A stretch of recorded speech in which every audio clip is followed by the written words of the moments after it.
Hey guys, welcome to another episode of Backlog Crew. It's like a book club, but for video games we've been meaning to play. My name is Kurt. I'm here with John, Hello. Joe, Heyo. and 1001 Thoughts on Metroid Prime 2 Echoes. We did part one in our last video where we talked about everything up through Torvus Bog. This episode we're going to be talking about everything from Sanctuary to the end of the game, so about the last half of the game. Gentlemen, let's just start with general thoughts relative to the first half of the game. Was this super spectacular compared to the first half? Was it about the same? Was it wearing down on you? What'd y'all think? All right, I'll go first. So, I decided to completely on my own. No one else gave me this idea, but I found this modification you can make to the game, so you could use two-stick controls, and I updated mine to use those, and I gotta say it made the whole process a lot more enjoyable. So thank that little voice in my head, definitely not Joe or anyone else that recommended that. But I did set that up, and it really made the gameplay more fluid, and I would say really updated it for how I'm more used to playing games, first-person shooter games, for example. So, John, are you suggesting that modern controls are better than GameCube game controls? I'm gonna suggest some modern controls are better than GameCube games. What a stance to take.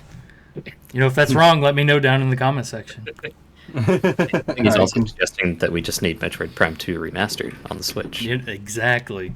I can't believe they didn't just do the trilogy. Like, and they're probably not going to, because Metroid Prime 4 is coming out next year. Theoretically, they might just shadow drop Metroid Prime 2 remastered, kind of like how they did the first one, where they just announce it in a direct and they're like, it's available today. But there's still not enough time for 2 and 3 to come out, and also 4 next year. They're doing them all at once. Maybe. All right, all at once. Okay, Joe, what about you? What do you think? I think overall, this part, if I hadn't made it harder for myself, this would have been just as enjoyable as the first half. But because I was playing on hard mode, and because towards the end I also decided to 100% the game, it got really tedious. Yeah, I didn't go my standard route of wanting to 100% it because by the time I got to the end, I seen the percentages at the top of how much I'd done, and I was like, nope, I'm good. I am sufficed. Yeah. I made a promise for myself health to never try to complete a Metroid game. It's paying off so far. It's a lot. I'll get into why it was so awful probably later in the video. So one thing I wanted to mention is, you're talking about how much you were struggling, but in the second half, I'm not going to go into the bosses or anything, but just in general, how easy it is to just ignore everything and just go to where you need to go, just because of how much health you have. Literally at the end of the game, I thought I picked something up that I didn't. I had to go back and get it, and literally I was just saying in my head, I was like, please leave me alone. I don't have time to deal with you. I'm ready to get this over with. And I was just like, hit me as much as you want. I don't care. You can't kill me. Yeah. I found myself doing similar things, but then every once in a while they'd lock you in a room with the same 2 dark space pirate commandos that you fought 18 times. Another one. All right. Yeah. I guess we're doing this now. And then we use the charged dark beam shot and missiles, right? I used charged light beams on them. I just use unless super I was out of missiles light for beams. everything. Yeah. Super missiles. I read the enemy description, they'll be like, weak to light. I'm like, super missiles. So it never failed. It's funny you bring that up because I forgot super missiles even existed until I got to one of these green doors, and I was like, wait, how do I open this again? And I scanned it, and it was like, use a super missile. I was like, oh, what is a super missile? Do I have this? And then I finally figured it out, and I was like, oh wait, I could have been killing things so much faster with this. Yeah, so, that was like my main form of attack in bosses. It's just because it was a few weeks in between me doing one and the other, so I just kind of forgot. Sure. I mean, it's reasonable. Overall, it's positive though. Yeah, positive for the most part. I was mostly the same. I think this is contrary to what you guys said last time. I think my favorite area was Torvus Bog, and then Sanctuary. I was like, it's kind of neat, and then the rest of the game kind of happened. I'm like, okay, I'm enjoying this. I'm also ready for credits to happen, but I'm enjoying this. Yeah. So where we left off last time, we had returned 2/3 of the planet's energy back to Umos in the temple grounds, and he's like, now you need to go to Sanctuary. It's our fortress in this, above, everything else. And also there's going to be robots there that have been programmed to kill you. So go there, get the last bit of energy, and come back, and you'll be done. I'm like, all right, cool. You walk about 10 feet to head towards Sanctuary, and there's something you can scan that's like, and the last bastion is the Sky Temple. And it's like, oh, okay, so there's a little bit more than what he's saying right now, but okay. Going to Sanctuary, we've gotten the Dark Visor, and we also have the Secret Missiles. And there's actually a pretty cool puzzle where you have to use the Dark Visor and then target things that you can only see with that visor, to kind of help you get into the Sanctuary area. Yeah. Yeah. Okay, cool. Moving on. I mean, if you want comments, I thought the Dark Visor was very helpful. Yeah. Sure. But every time we would grab these things, it made me think about how many times am I going to have to go back to this other area to see things that, maybe were there before and I just didn't know they were there, And, as I got further in the game, my fears came true. So, anyway. We'll talk about that. Yeah, for sure. I'm sure we have lots to say about that. Yeah. I forgot about the Dark Visor when this puzzle came up, and I looked up a guide, and I was like, oh, yeah. I'm pretty sure when I scanned whatever was there, it was like, this doesn't exist in this reality. So I went all the way back to the Dark World, came back to that area, and then further past that is an area that you just can't exist in. You'll just start burning alive. And I was like, this doesn't feel right. So, it took me a while, but yeah. Actually, dumb question. Are you able to go, through all the areas in the Dark World like you can in the light? Do they all connect like that? They do not. Okay, I didn't think so, but I didn't know. There will be walls of ingworms in the Dark World that block off pathways, and it's literally just a barrier. It's not like you can destroy the worms or anything.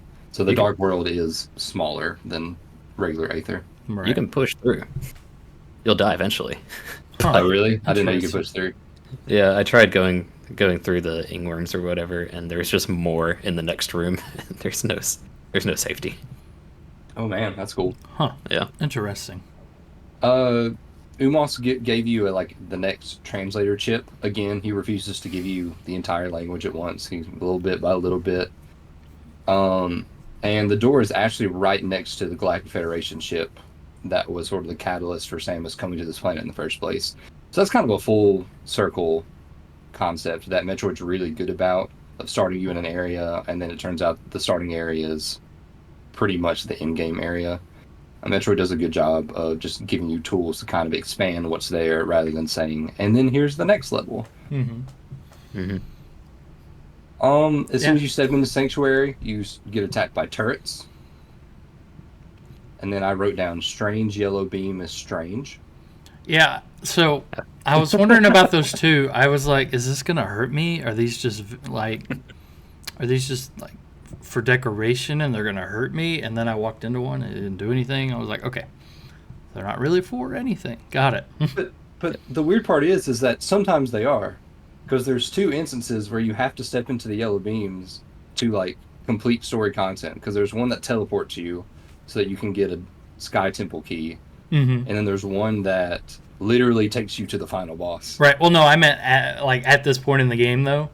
But it's still weird because it's the same. It seems to be almost exactly the same asset, if not the same asset.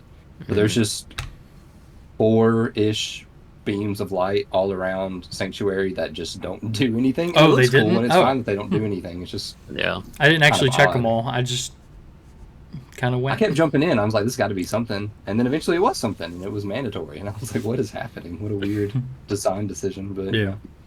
This one we're talking about right now was one of the last missile expansions I got. Oh, okay. Yeah. Yeah, I was following a guide as well, and I got to these sections that was like, yeah, detour here, and get these missile expansions. And I was like, what if I didn't?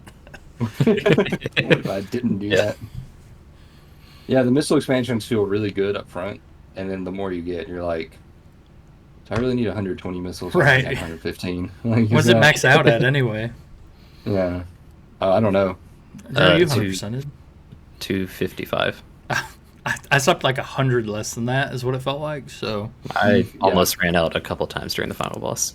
I think I interesting. stopped at 115. 255 is Maybe max. maybe that was my Interesting. problem. Maybe I didn't collect enough of them.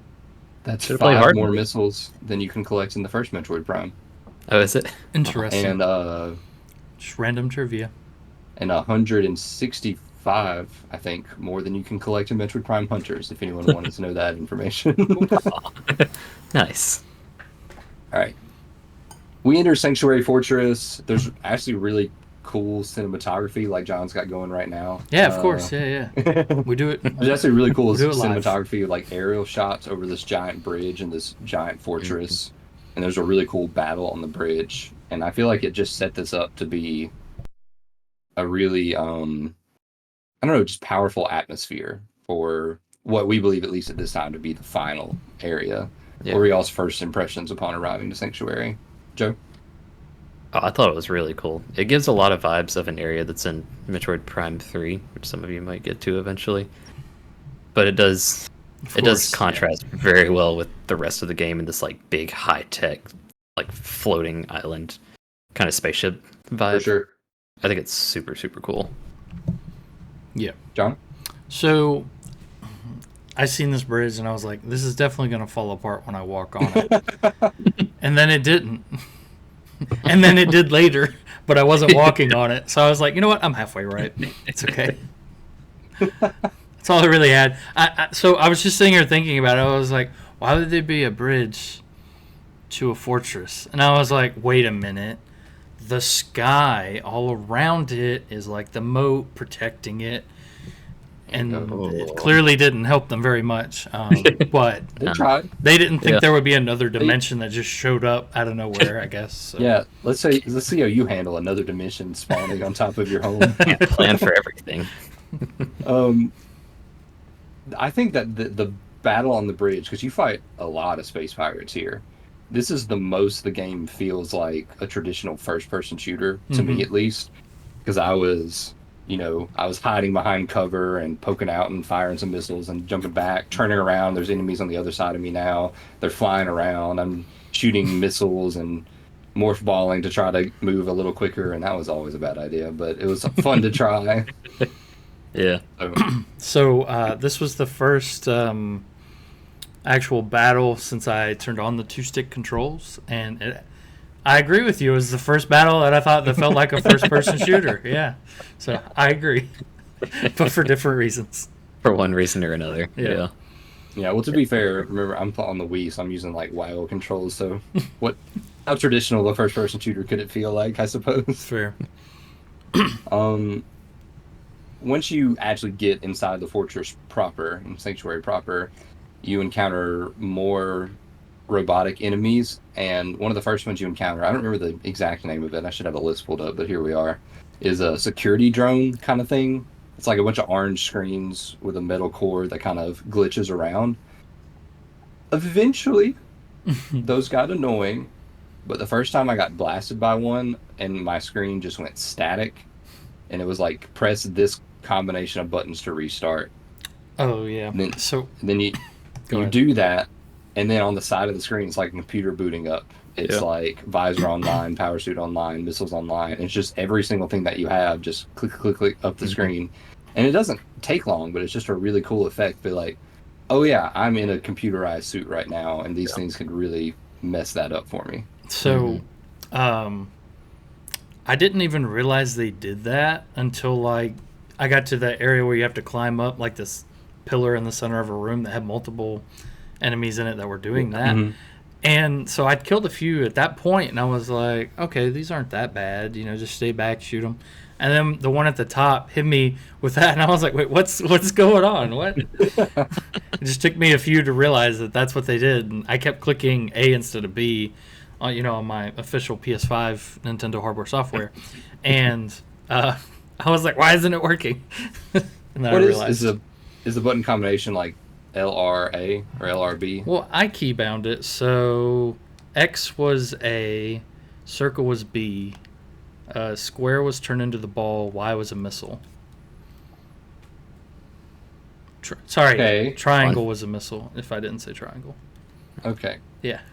Square. So I guess Somebody probably can like- translate that. Square Joe, was a translate that and morph leave it in the comments, okay? Probably like L1, R1, X, and circle. Didn't you play with a GameCube controller, Joe? Oh yeah, for me it was just LR, A, and B. Okay. I'm sure it was close to the same. I got you. Well, mine was LR and so like LR and X. So that was it. Yeah. But I was clicking circle because I was thinking circle was A. Oh, I see. Yeah. But my circle was B. So that was the only thing. Yeah. Mine was A, B, Z. So It's weird. there It you go. was 4 buttons on the GameCube. I don't think you can press 4 buttons at the same time on a Wii You controller. know, now that I'm thinking about No. it, you use an actual Wii controller. I was using a Wiimote and nunchucks. I'm so surprised that there's enough buttons on those for all of the combinations needed for this game. Yeah, it works surprisingly well. The D-pad down for missiles or something. Yeah, like so you press down on the D-pad to shoot missiles, A to shoot, and then you use like combinations of holding one of those and then pressing the other, which you can do pretty easy. And then you're Morph pointing at all the is screen to aim. C, the C button that actually exists on the Wii. Lock on was Z, and then to access your visors and your ammo, it was like it was a minus and plus, and then your menus were 1 and 2. So I mean, it is a lot of buttons. It's definitely the Wii game that uses the most buttons, probably, but So They it did works. it. what I'm hearing is they're already halfway to a Metroid VR. Got it. That'd be really good, actually. That'd be super Or- cool. Imagining the morph ball. Nintendo Labo Metroid. Oh, gosh. In crisp 720p. Let's see. We didn't get distracted. You did, audience. There's a reactor code puzzle where you have to activate things in a certain order. They give you like jewel names or like metal names, and you have to know what colors those correspond to. And it's not tricky, but how come cobalt is blue in everything? Because I'm looking at a picture of cobalt right now, and it is very silver. Oh. Anybody gonna explain this to me? It's cobalt color is blue. But, If you type in why? cobalt blue, Yeah, It is then a it brings blue. up cobalt blue pigment. Well, sure, but why is it called cobalt blue? Does it come from? Well, apparently they would either call it cobalt or aluminum, because it's made by sintering cobalt oxide with aluminum oxide at Oh. 1200 degrees Celsius. aluminium. And that's a good answer. Cobalt blue, chemically known as cobalt 2 oxide aluminum oxide or cobalt 2 aluminate, COAL2O4. There we go. Yeah. We're learning stuff. Ooh, cobalt Lighter. blue glass beads were found in Tutankhamun's tomb. Lighter and less intense than the pigment Prussian blue. Does that imply that the Egyptians were able to heat things up to 1200 degrees Celsius? I think it implies that the alien pirates from Metroid provided them in exchange for them making the pyramids. That's almost 2200 degrees Fahrenheit. Oh my What gosh. couldn't the Egyptians do? Let's be real. Yeah, honestly, yeah. And that was your chemistry and color theory lesson for today's episode. I mean, they like cats, so So we get into the dark version of Sanctuary, and this is where I found the first key.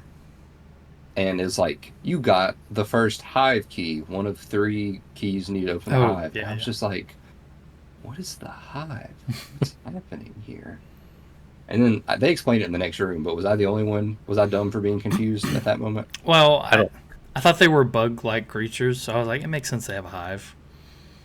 I don't think I got the key right here, but I also probably didn't read it. I don't- just assumed it was going to be. I don't- Bashing through everything. I don't remember getting key the for key the that dark quick area. either. Yeah. I think I got it later. Well, let me just say this. I located. I wrote in my notes that I located it, so maybe I just saw it and scanned it. I don't know. Oh, yeah, because Maybe. it's like locked behind an area you have to go later. Yeah. Then you find the temple control center, or the energy control center of the Sentinel, no, of the Sanctuary Fortress Temple. Mm-hmm. And there you meet O'Lear, the last Sentinel of the Fortress Temple. It's a lot of words. And he's like Thank you for coming to help, future warrior. You need to find all 3 keys to take down the hive, which is the Ing stronghold. And it's like, okay, so the sanctuary and hive are the same thing. It's just the Ing call it the hive. Fair enough.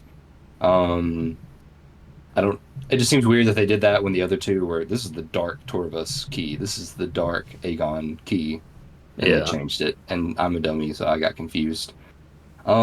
He was like, and by the way, I built all the things trying to kill you. Good luck. And then he zaps out. Yeah, that was so kind of sad. He's like, yeah, I made all these to protect us, and then they took them all.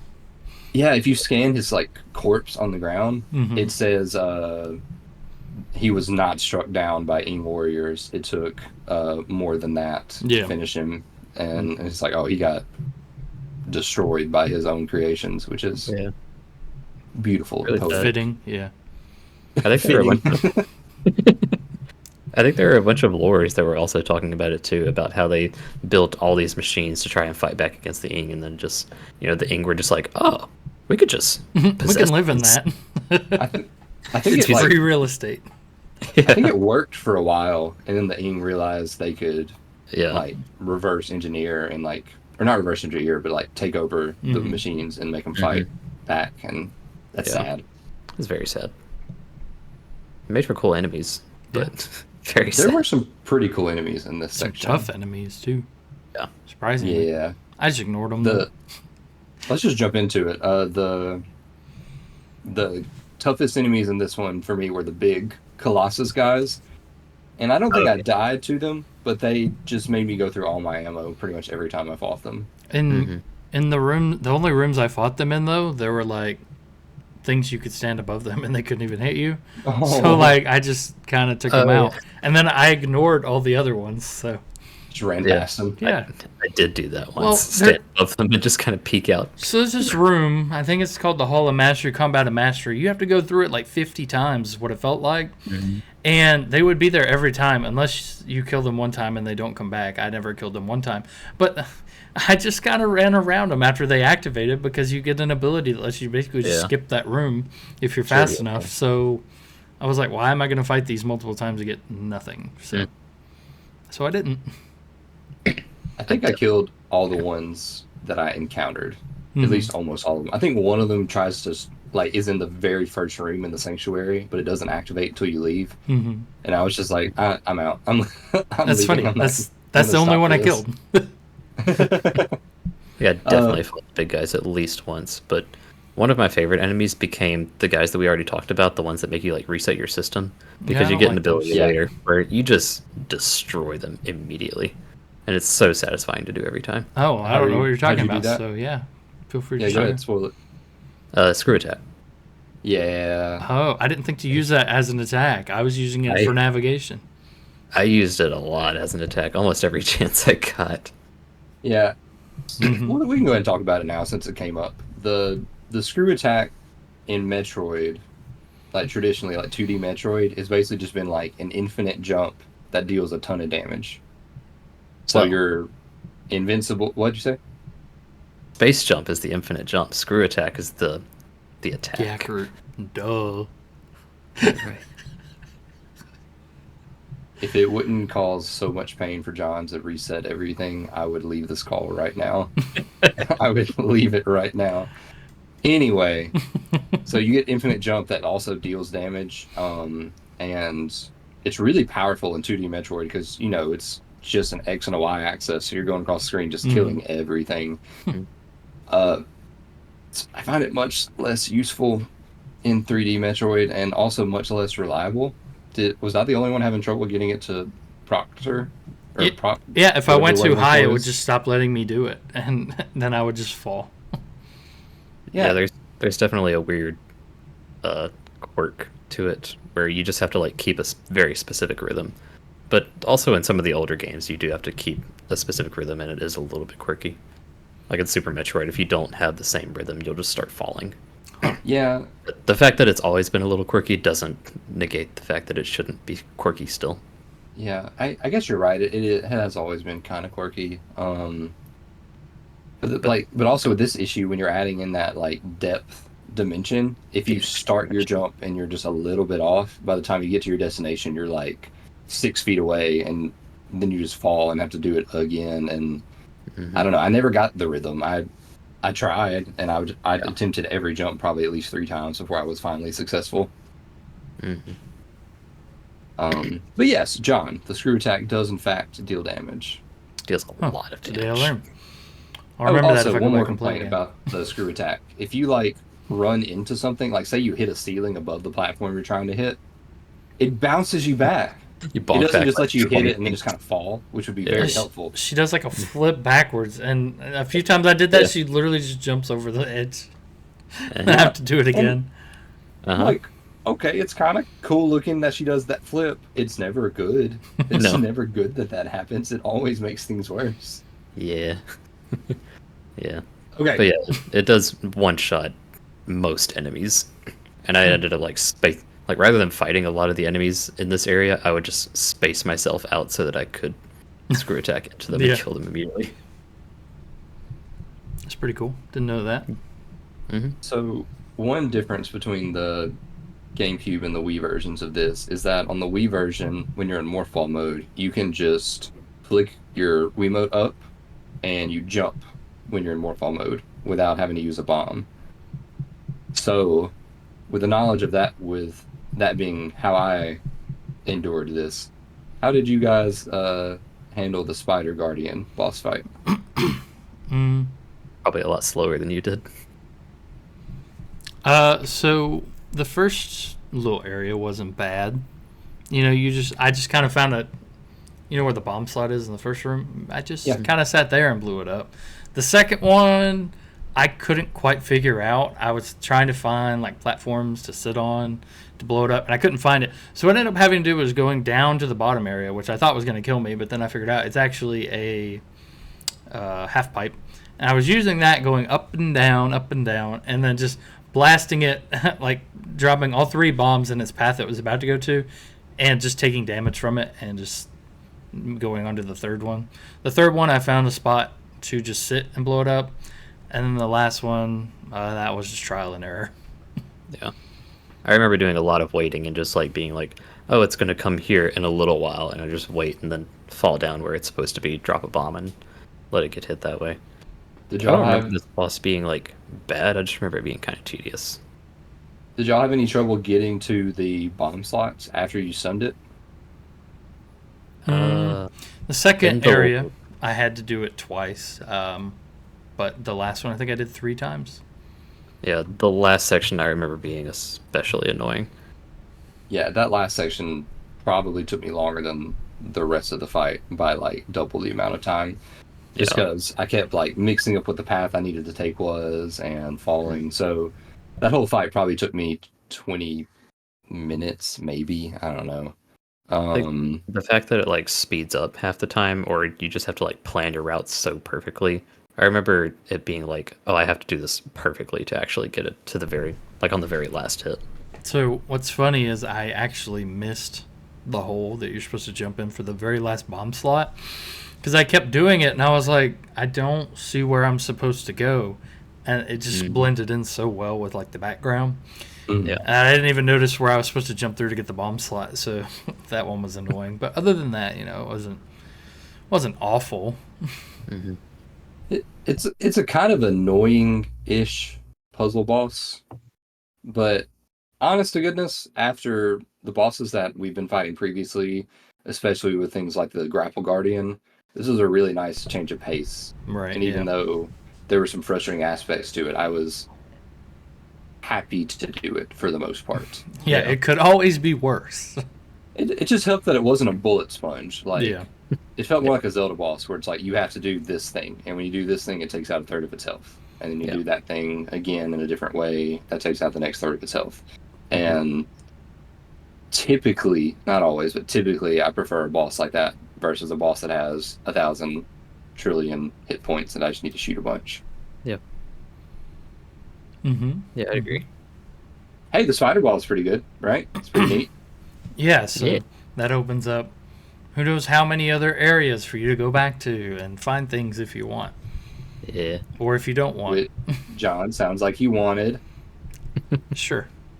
Sounds like John went back and went to every area in the game to get all the collectibles he could at this point. I did not. Again, I was following a guy because I would have been lost at this point. Yeah.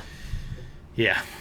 So, but anyway, yeah. So it gives you the spider. What is it called? Spider ball. Spider ball. Yeah. It lets you climb up walls that have little arrows pointed on them that move. It looks like conveyor belts on the walls, and then you get annoyed when you fall off them and have to go all the way back to the bottom, like getting over it, and then you gotta go all the way back to the top. Makes it a lot easier to get through that Hall of Combat room that we were talking about earlier. Exactly. That is a nice little shortcut that saves more time than you probably even know. It's an interesting transition to 3D they did with that, because in the 2D games, Spider Ball just lets you climb any surface that doesn't hurt you. Yeah. So you can climb like literally any wall. So it's interesting that they did the rails, but it doesn't feel... I don't know. When you see the rails, you're like, oh, those are there for a purpose. But it's not always like, oh, those are only there so that I can do this one thing. And then once I do that, I don't need them anymore. They're a part of the kind of natural navigation of the world still, which I thought was impressive that they were able to accomplish that. Yeah. Yeah, they implemented it really well. And you can use the boost ball in combination with the spider ball and like launch yourself like a projectile. Was that in the original game, Joe? The Metroid Prime 1? I don't remember, actually. I don't remember it being there, but you know who does remember? Google. Google does. You know what? That's gonna take too long to look up. I looked up boost ball, Metroid Prime 1, and it was like, yeah, it's in there. It's like, well, that's not really what I was wondering, but it's pretty cool that you can use that to jump, and they do that with a lot of cool ways with navigating the landscape, with getting to new regions. You break through windows and crash into enemies, and there's even they don't call it a boss, but it's basically a boss fight. Yeah, I was talking about. Yeah, I did that. That you use it for, and it's really cool. I really enjoyed almost all of the spider ball sections. Speaking of that, isn't that the next boss? Is one that we have to use the spider ball for? Yes, but before we get to that boss, there was some lore I wanted to talk about. Of course, John. Of course. There was something that talks about Aegon Falls. So you guys were correct last time. Aegon Waste was not always a desert area. Apparently, it used to be flowing rivers. So there's that. Yeah. We run into dark Metroids for the first time. Thanks to Joe, I knew how to kill those. They were weak, and I stomped them beneath my boots. Yeah, boy. You guys have any thoughts about the invisible dark space pirates? I was tired of fighting them. That's about Those it. suckers that you fight in the Hall of Combat, and they phase through walls. Just and like it's the a other room guys. with walls that are shaped like a zigzag, so you have to just run around the halls. Charge dark beam and a missile. I mean, yeah, but but this time with the dark visor. Yeah, that's true. Once you have the dark visor, they're just kind of like regular enemies, which fair, you're becoming more powerful.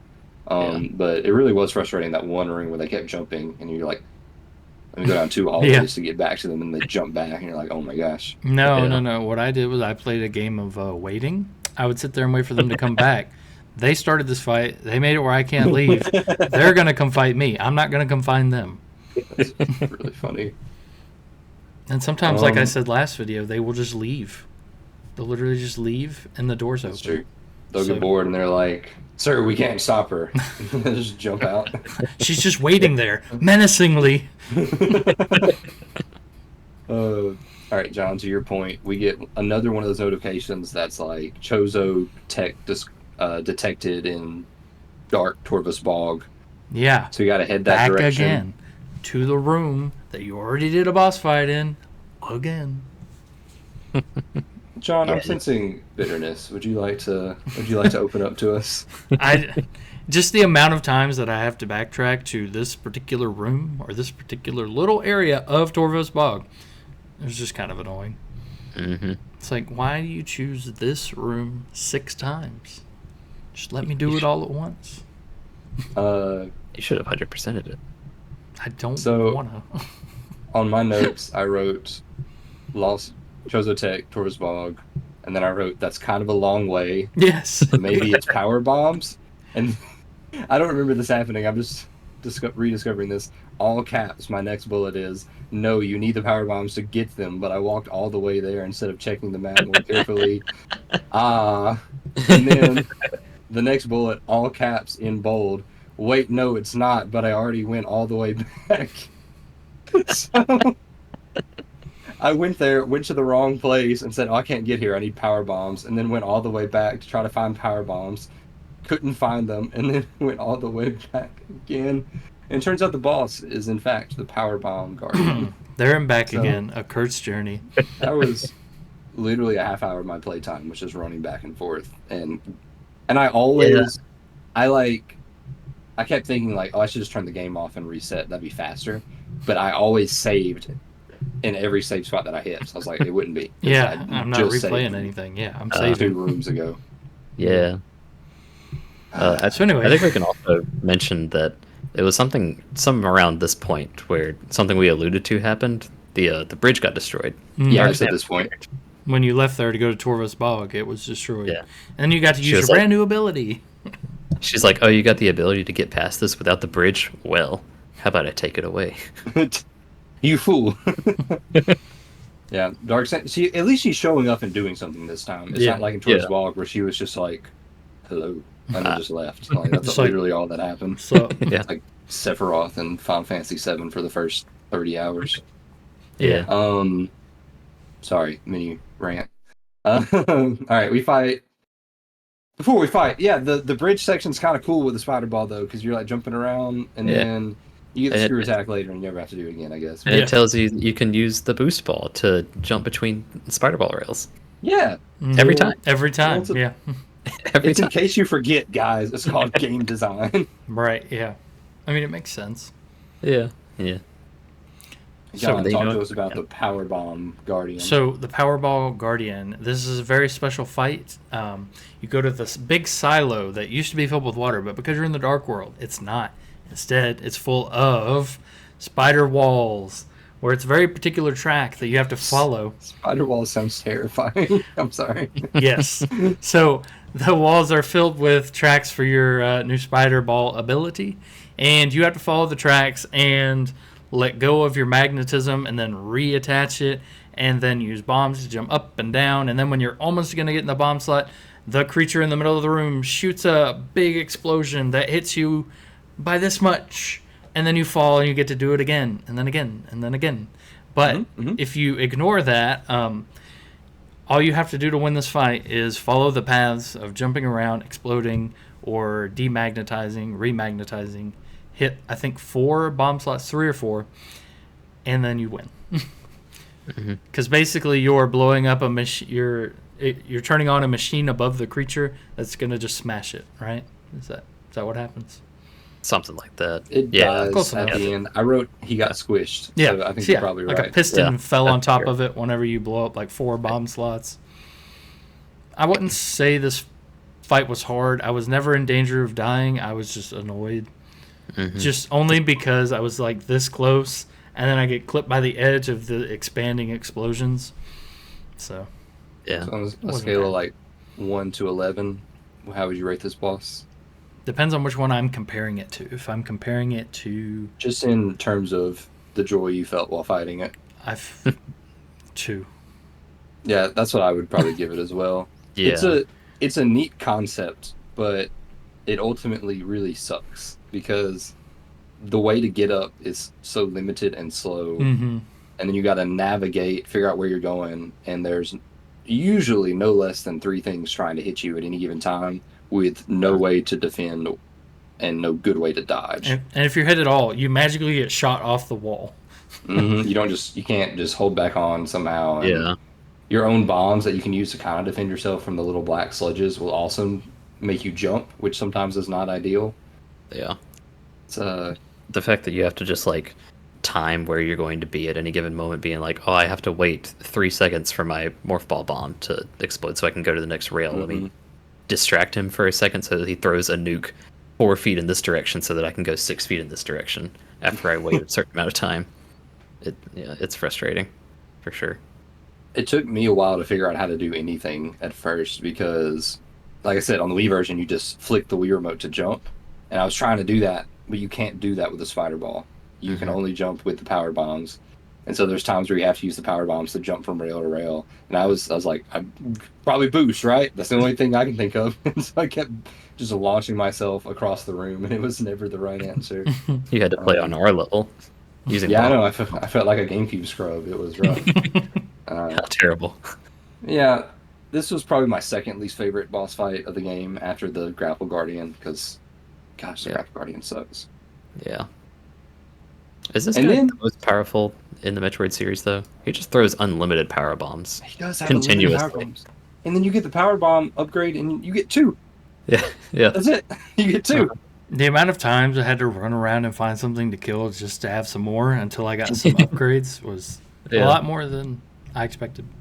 I think Sounds they are like you should described. have 100% of the game, John, and gotten the power bomb upgrade. I mean, I had like 6 or 7 by the end, but by the time Okay, I that's got, more than I had, so never mind. but by the time I got that many, I wasn't using them anymore.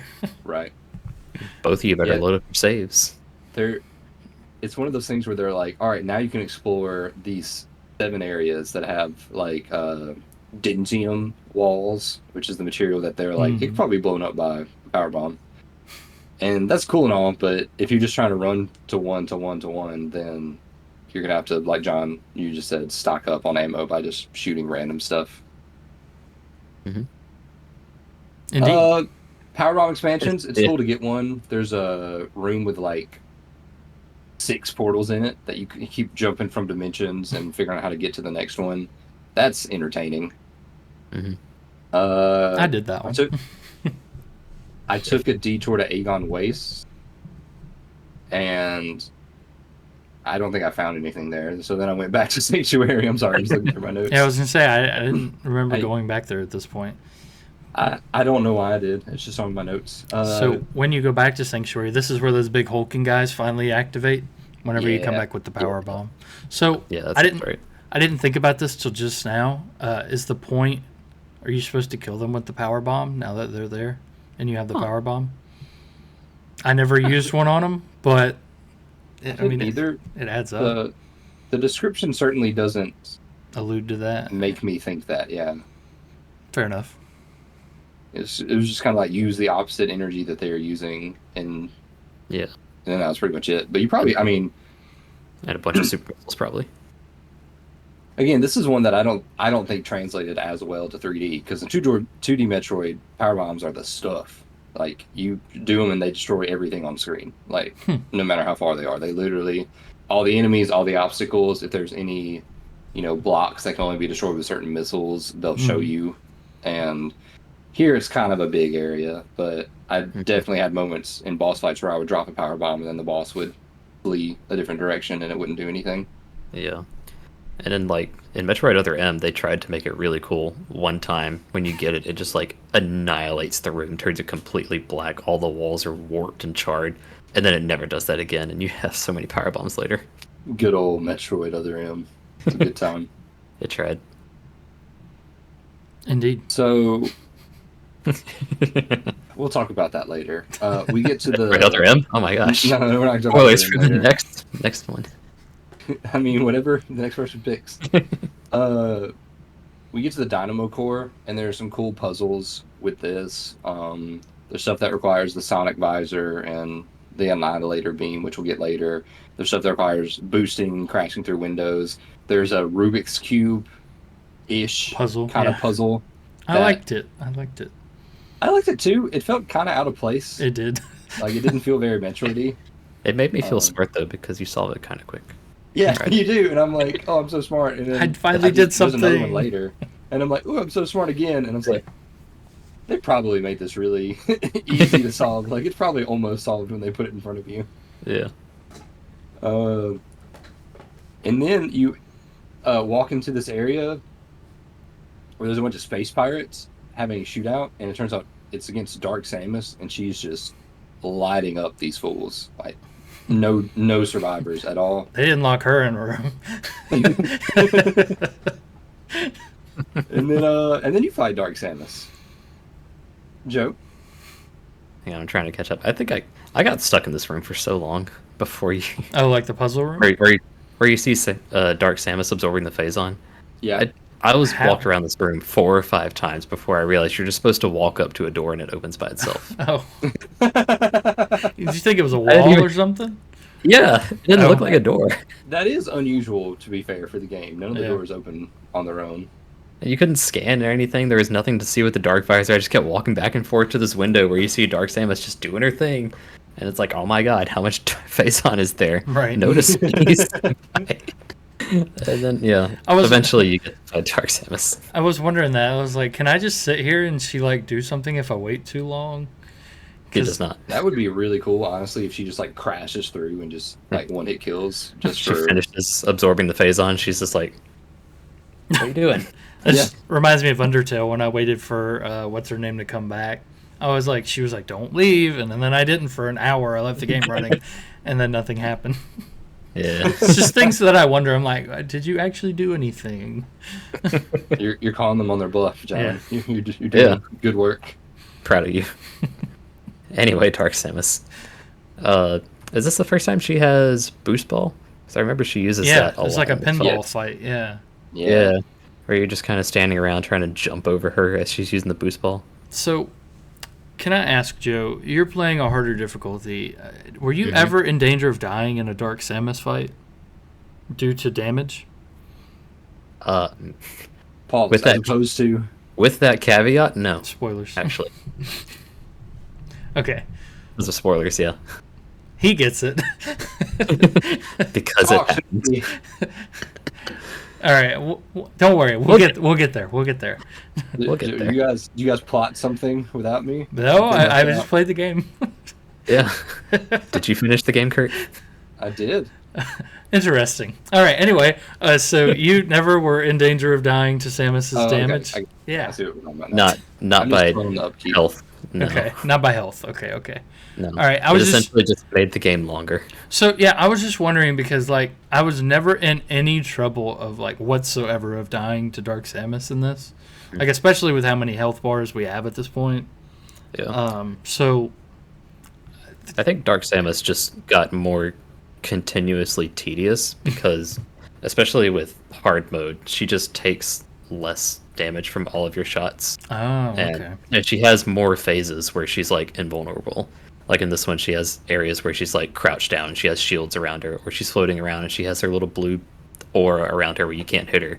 So you end up just waiting a lot for her to, be vulnerable, and then you do a little bit of damage, and then she does it again, and she goes through all her phases, and you do a little bit of damage.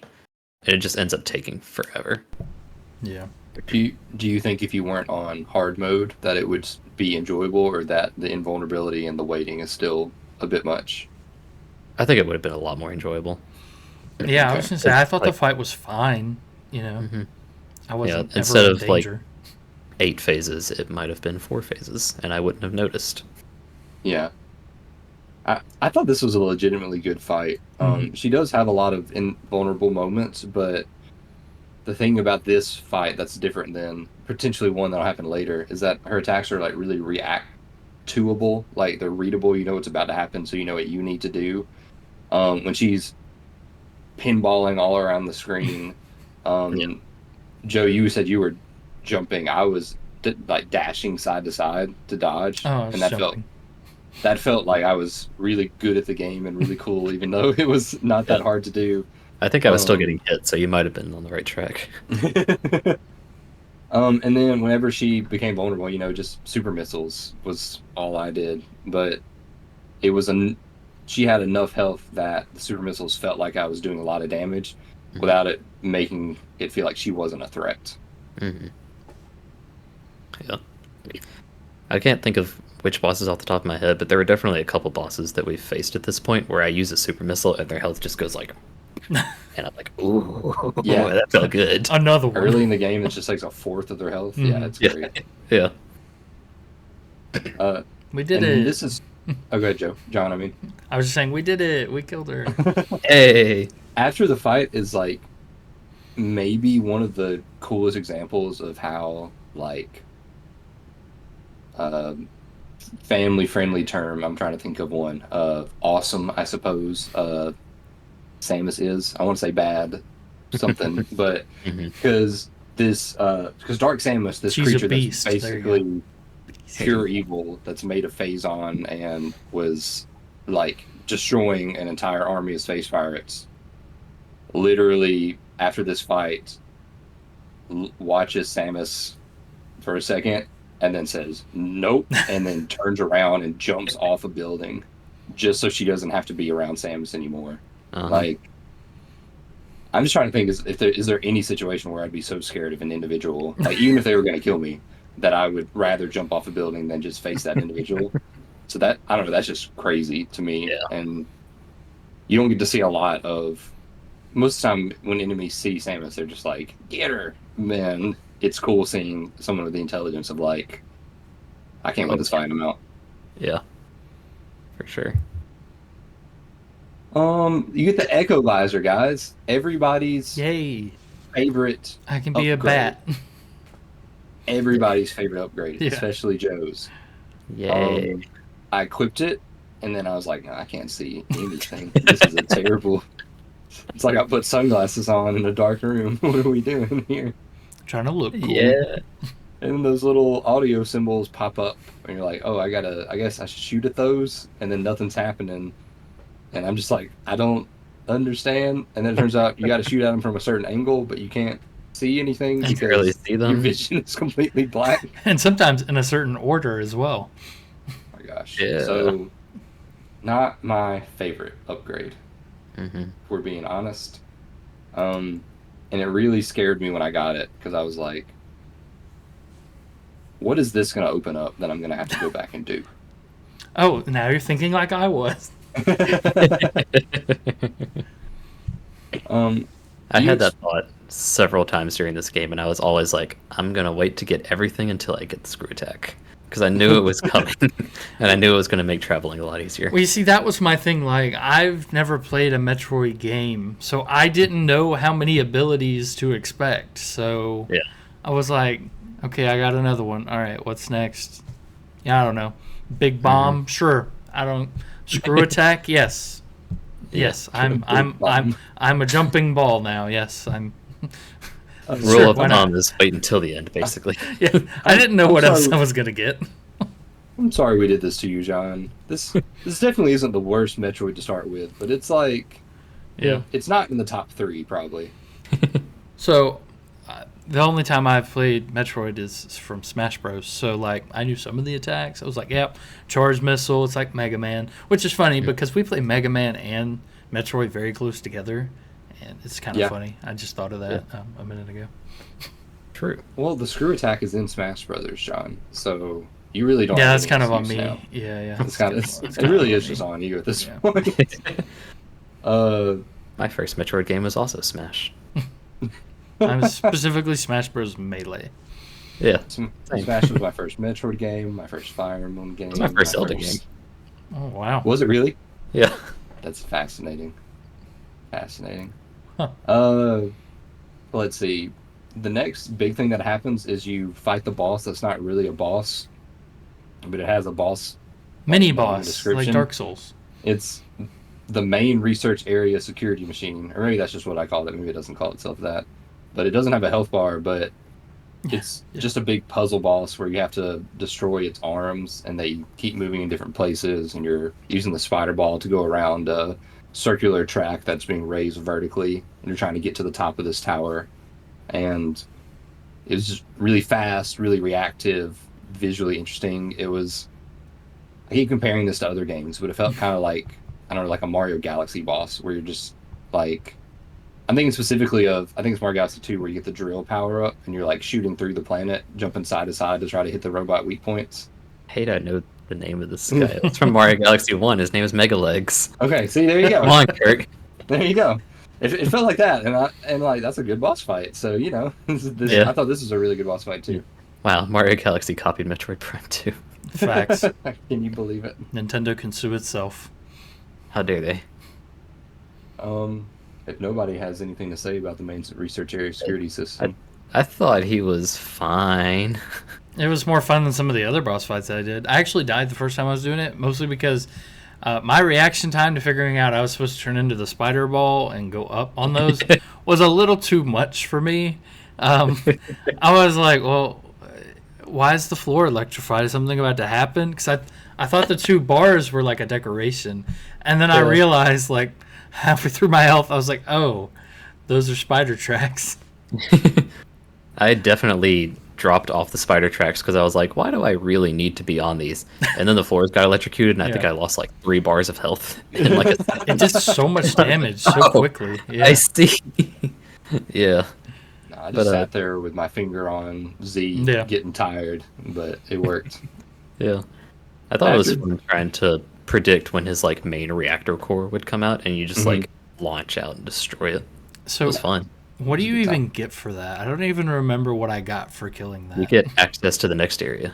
Yeah, it's literally is it just required? like progression, yeah. Oh, okay. It was required. I forget what for. But I do remember I immediately dropped down because I was like, there's another door next to here that I could have gone through. So I dropped down, went to the other door. I think it was just a save room, and then I had to go back up through that entire like thing again. Yeah, it just helps you get to a door that's out of reach at the top of the room as you climb like the vertical shaft. Yeah. A little bit after you do that, your system detects a powerful movement system, and you're like, well, that's got to be screw attack. Yeah, that's what everyone. And you're thought. just like, I've never played Smash Brothers. I don't know what this is. John's like, extra boost ball. Boost 2. I can turn into my own cannon instead of looking around for one. That's cool. On the way here, I encountered no less than 3 spider ball platforming puzzles to get like upgrades. I enjoyed them, but I was like, this is kind of a lot of these, all kind of clumped together. Okay, are we talking about the one that's in that big, the outside area? Oh, I hated that. The spider ball rails that are on like discs that are spinning around. I hated that. I redid that at least 8 times. I did too. I hated it so much until the last time that I went through it, and I realized there are little like red symbols that indicate when you're supposed to drop a bomb. Well, that left one was what got me. I never saw that. I seen it, and I tried that on the left one a few times, and did it right when I seen the red thing, and I still fell off. I just ended up stopping recording at one point, and I was like, I'm not having 30 minutes of me repeating this. And oh my god! So I turned it off. The rage quit version of filming. Yeah. I got so frustrated with this because the first time you go through this platform and you like drop down to a certain point so that you can get to a morph ball bomb trigger that opens like, I think it allows you to go to a dark portal or something. I noticed that the bomb slot it looked like it was still active, and I couldn't not check it again. And it already took me 4 or 5 tries to get there, so I did like 3 or more tries and tried it again. And you just fall past it. You don't even get to go in it. Good job, Joe. I had to check for my own sanity.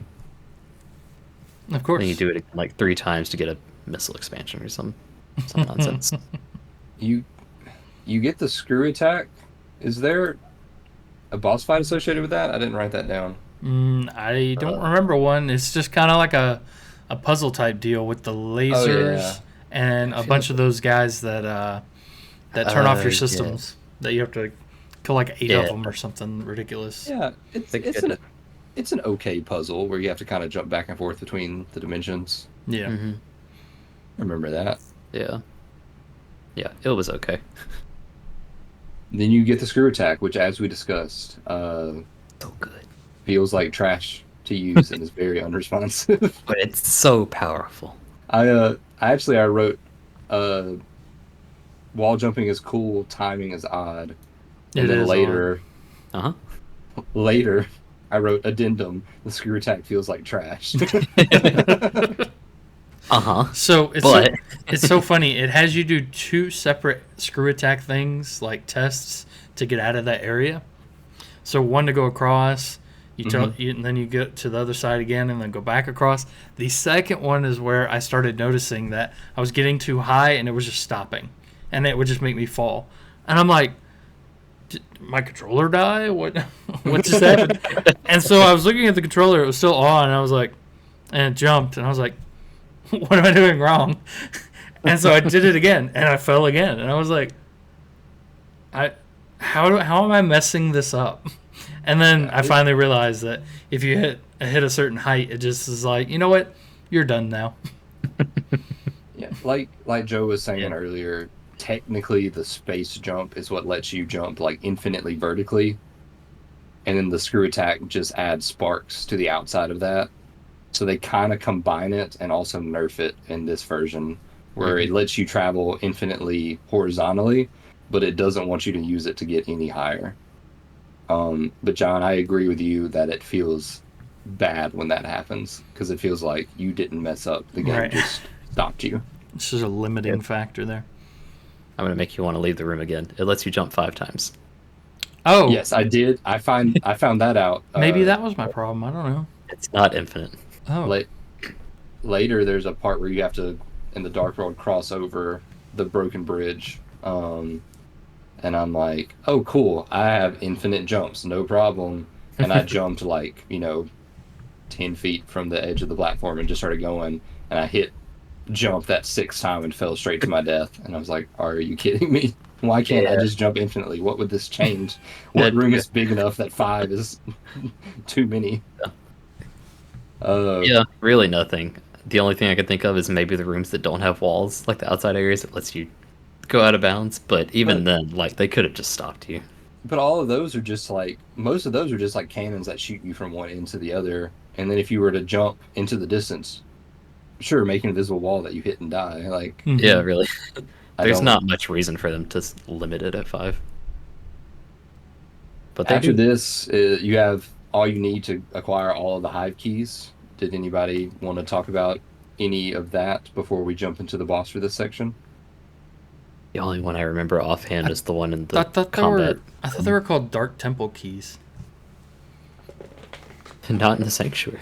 So they're... Are they? Oh, maybe they are. So Dark Temple keys are what they at large are called.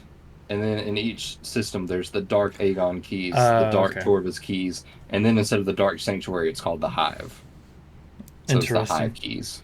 All right, gotcha. So we have all the Hive keys now, so we can go into the Dark Temple of the Hive area, and we can fight Quadraxis, which is maybe the most generic sci-fi name in this game, but also is really, really cool. It sounds awesome. It does. It's sound cool.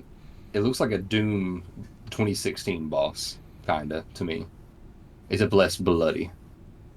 Fair. I can see it. Yeah, I can see that. Yeah, I liked it. You bomb the feet, you shoot the knees. I did not like the first phase of this fight. Not at all. I thought it took a long time. It really did. So my problem was, I thought I needed 5 missiles on each knee. So I was waiting for all 5 to line up, and then I was letting go. And then all 5 would hit, and it would fall. And then I did that for 2 feet, and then it would be always the back feet that were still up. And anytime I tried to maneuver to the back feet to get 5 missiles to line up, the thing's like, you know what? I'm going to do a little dance. I'm going to move these feet, and then I'm going to block your shot. And then none of your missiles are going to hit, because now I put my other broken feet in the way again.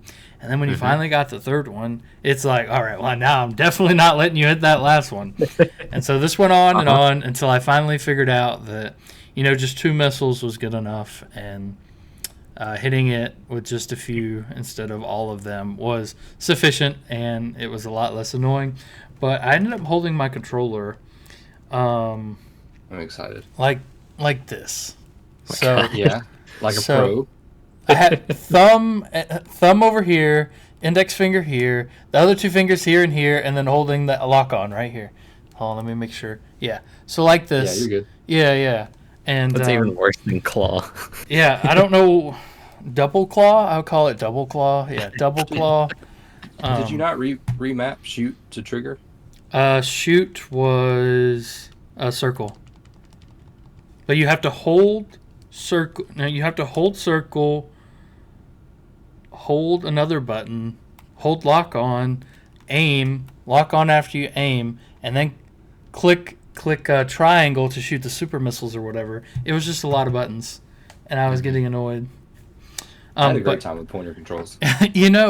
after the first phase, though, I didn't have any problems. It was just the first phase that was annoying. So were you using you said you're using 5 bombs. Were you using like the Seeker missiles? The Seeker missiles, yeah, Super Seeker Gotcha. missiles or whatever. I don't know. There's so many different. There's so many different missiles. Yeah. The one that There's does not 5 even at ice once. missiles in this game, John. Don't get me I- started. No, I'm just kidding. I don't know about ice missiles, but I had plenty. Yeah. I was using super missiles, and I found it incredibly frustrating to try and shoot every kneecap like 8 times with super missiles to get them to blow up. Is it really that Especially- many times? It's probably 4, but I shot like 100 at Yeah. each knee. It's maybe 2.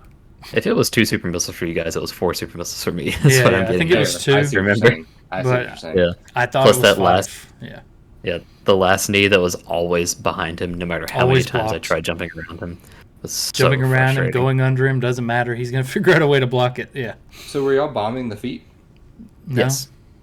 Yeah, you gotta bomb the feet, John. I had no idea.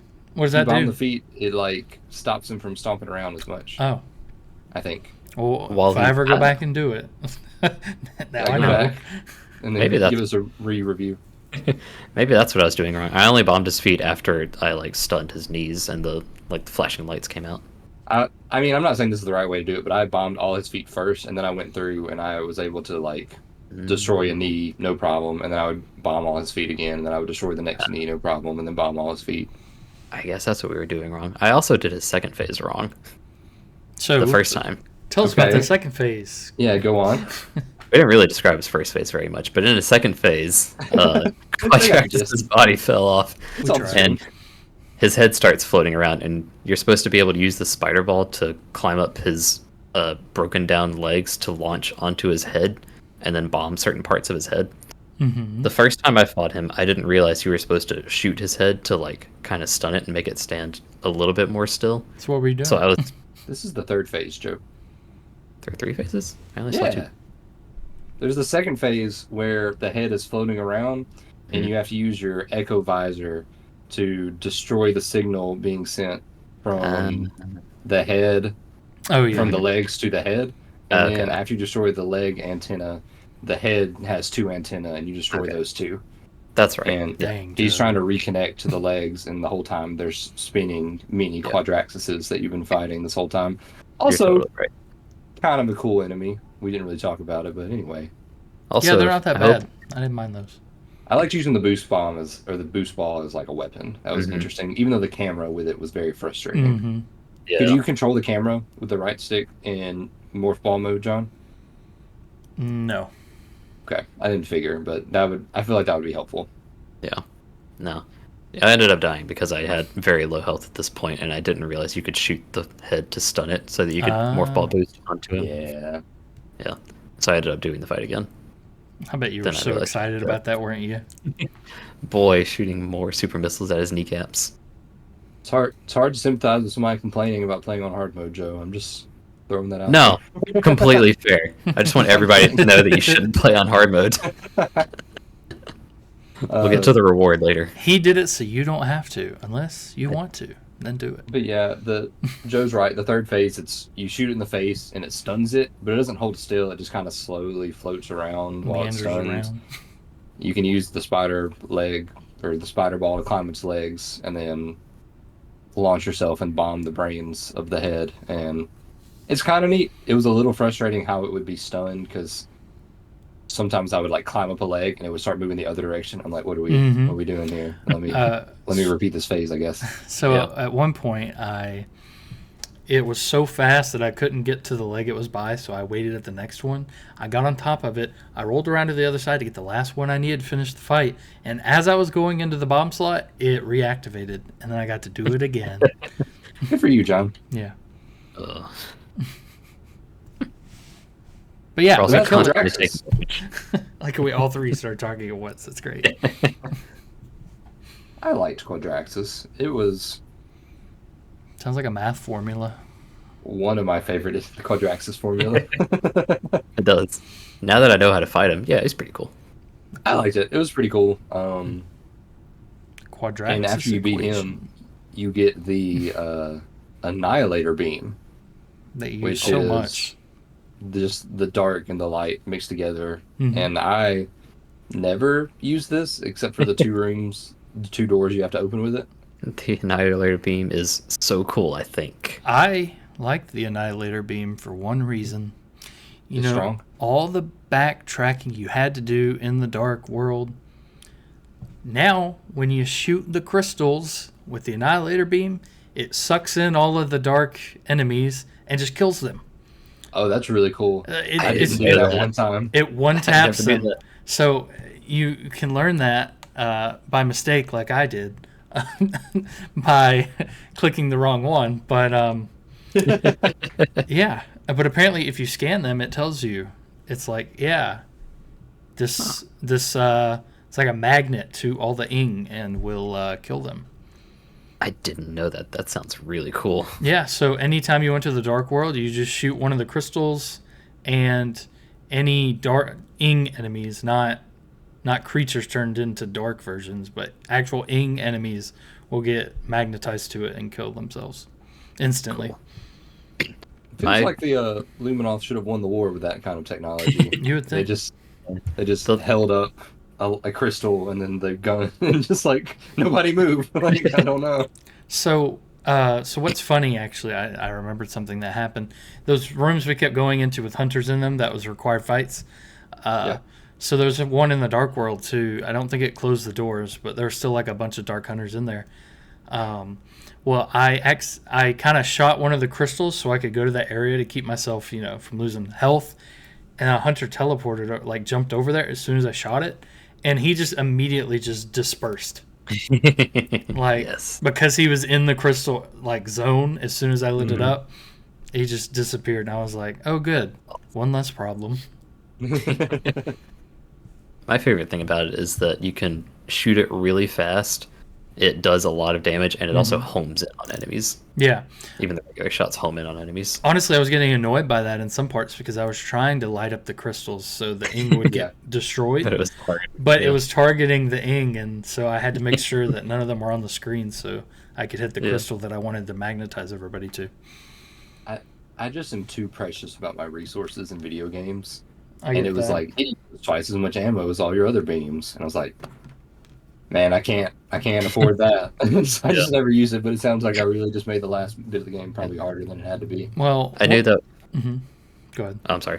I was going to say, I knew that was going to be an issue for me going into this game because I am usually like that. And I know I was like that the last time that I played this game, probably years ago.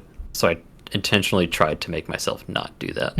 But I would still spend like most of my time shooting boxes with the opposite gun to try and refill everything constantly. Yeah. Yeah, I did too once you taught me that that's how that works. So a few things that I used. There's an ammo station in Sanctuary, and then your ship also an ammo station. And because you have to run by those two things so often, I just refilled every time. And then there's one particular area. You remember that boss fight we just talked about, where there used to be a water boss fight there. Well, when you went to the Dark World, then you have the piston that you kill the guy with. Bottom of Torvus Bog. Yeah, exactly. The very bottom, at the very bottom, all the way at the end. Anyway, so the staircase down there has like 50 or 60 fish that fly through it. Yeah. And that's where I would was always talking about. refill my stuff at. Yep. Because I had to Me go too. down there every 10 minutes anyway. Might as well refill while I'm there. Every 10 minutes. You go there like twice. I went down there like 4 times. I'm not even Okay. kidding. Well, that's because you were playing on hard mode, so you had to go down there twice. as often. Yeah. It doubles the amount of backtracking. Could you imagine? Speaking of the, that'd be really funny actually. Speaking of the ship, did you guys scan the ship every time you went past it? No. No? Was it If supposed you to? so when it crashes, you don't have to. Like it Oh, doesn't add anything to your lore. But if you the first time you scan it, it's like heavy damage sustained, automatic repairs underway, Oh. and then when you come back, it's like automatic repairs underway, repair rate 15%. And then every time you pass, as like you progress in the story, that number just gets higher and higher and higher, and it'd be like 47%, 63%, 76%, and I ended up at like 86% was the last time I checked it, and that was after defeating Quadraxis. I feel like I Oh, missed so out it's not kind doing of- that.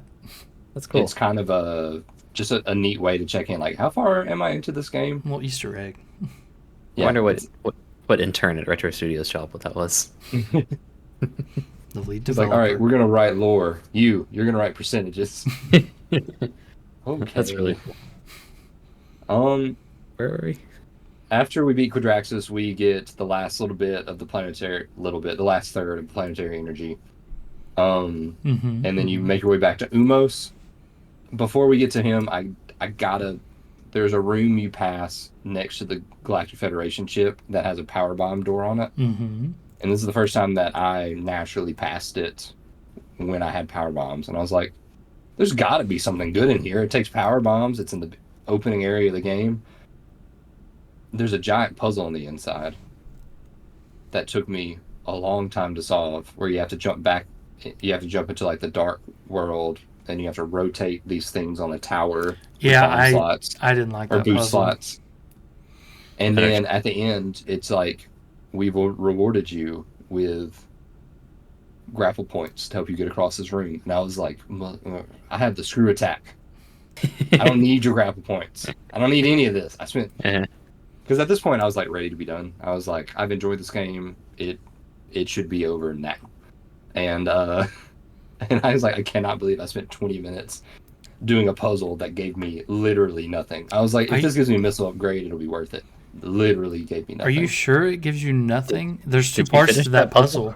I don't want to hear your nonsense. Let's move on. Did you not get the light beam upgrade? We're going to move on. I don't know. Maybe I did. But I So- was being angry when the grapples came out. Hypothetically, What's the second part of the puzzle? Fine, I'm stupid. What's the second part of the puzzle? hypothetically, you turn them all blue, and then it unlocks I the did first half, and then you have to go back and turn them all red, Nah, screw that. and then I it left. gives you the beam upgrade. Yeah. I had the- 150. No, that was light ammo. hypothetically. I didn't need 200. Yeah, that was not hypothetical. the expansion, the super missile equivalent of the light beam. Oh, Nah, Like I how the don't dark need beam that. has the thing. oh, okay. Joe, Like we all- get it. You played on hard mode and you have 100% unlocks of that are the game. specific to you. Okay, I didn't have the chance to get that, so I didn't. Okay, John was on I'm my the only side. one that got the dark burst, so leave me alone. No, I was saying hypothetically that's what would happen, but No, that's not what actually happened. Did you guys go back and get the dark burst after we talked about it last time? Yes. No, I forgot. Weeks See, later. Joe, just because you're on hard mode doesn't mean you're better than us. Dark Burst was the best one. Dark burst was pretty good, except for the bosses that were fast, and the bosses that were fast, it was terrible. Light beam was even slower. Yeah. You go back to Umos, and you all the power back into the planet, and he's like, so you know how I told you there were 3? There's actually 4. Surprise. Could you maybe, go take care of that? And of course, Samus is a good person, so she does that. But before you do that, you get the light suit, which John and I were discussing before we started recording, triggered some latent trypophobia in us. Just the chest plate. It's a little holy in there. Organic symmetrical holes. Yeah, it's just a little much. And Joe's looking it up. I'm gonna wait to see don't his click face. Google Images. So, anyway, to segue while Joe searches, the light suit, and it lets you teleport around. It's so helpful to help you backtrack everywhere again.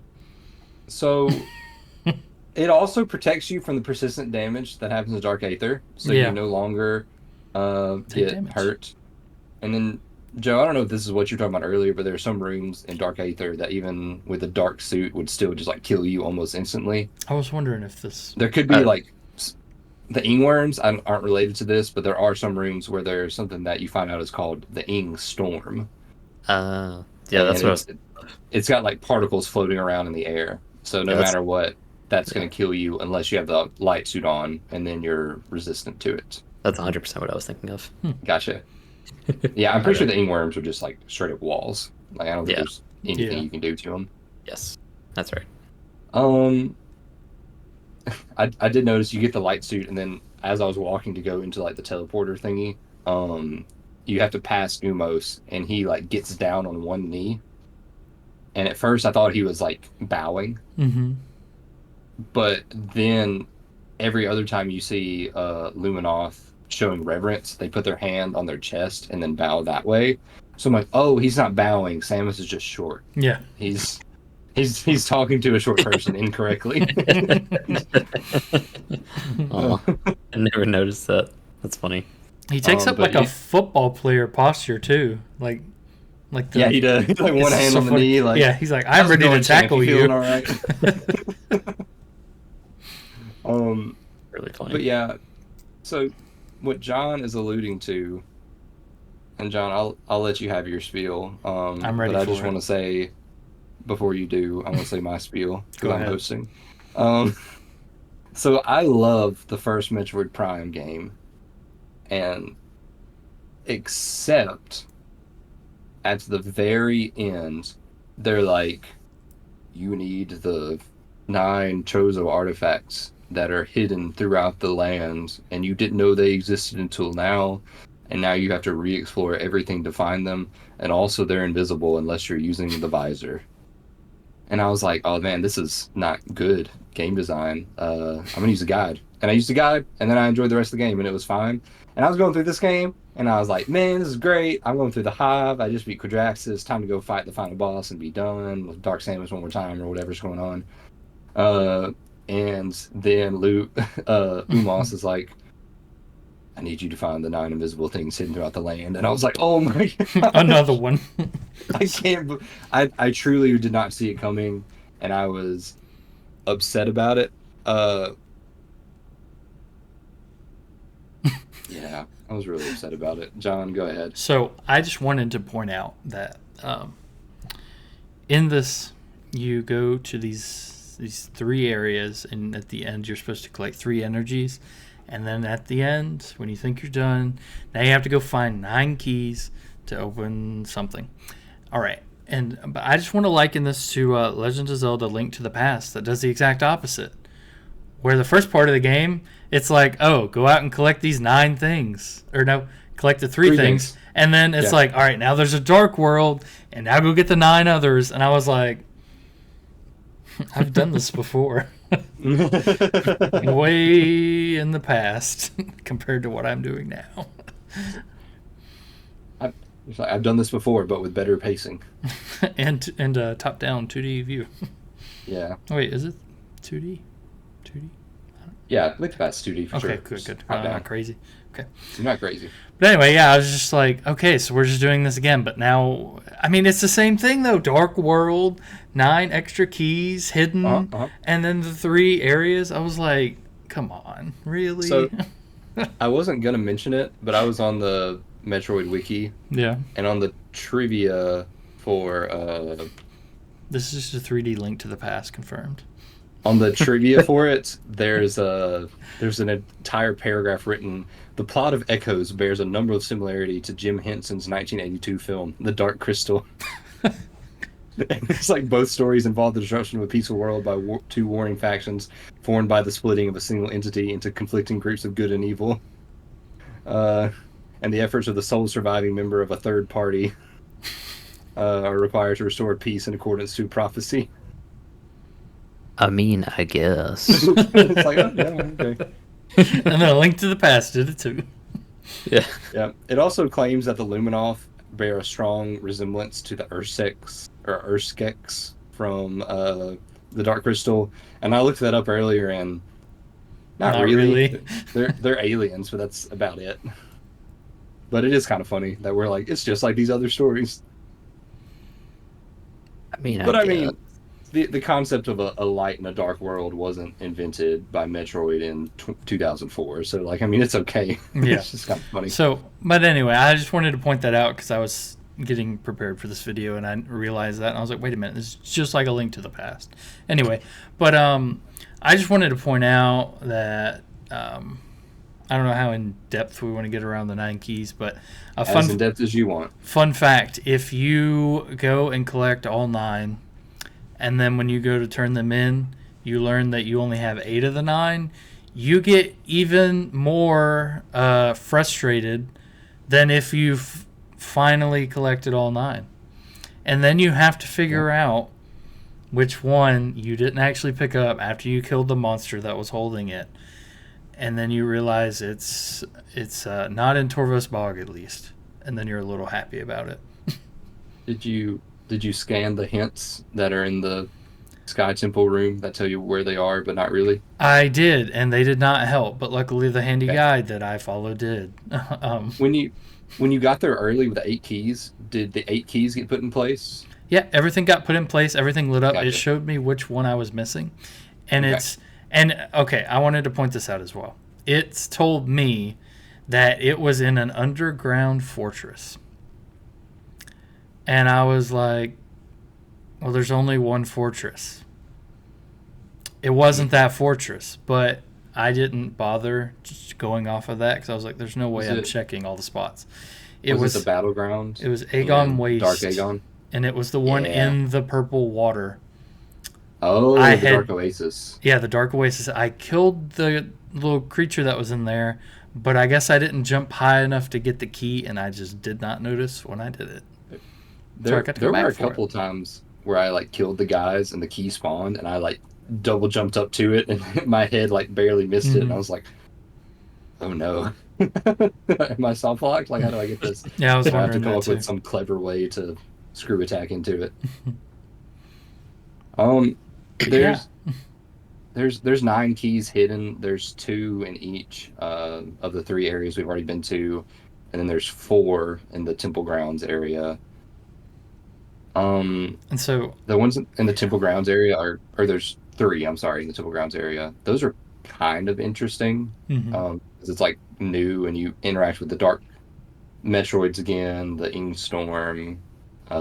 There's like defiled shrines with like lore about what's going on, but I don't know. Did y'all want to talk about anything specifically with gathering these keys? I just want to point out the only way you can find them is with the Dark Visor. And they weren't, I don't believe they were actually there before. I'm going to pretend they were.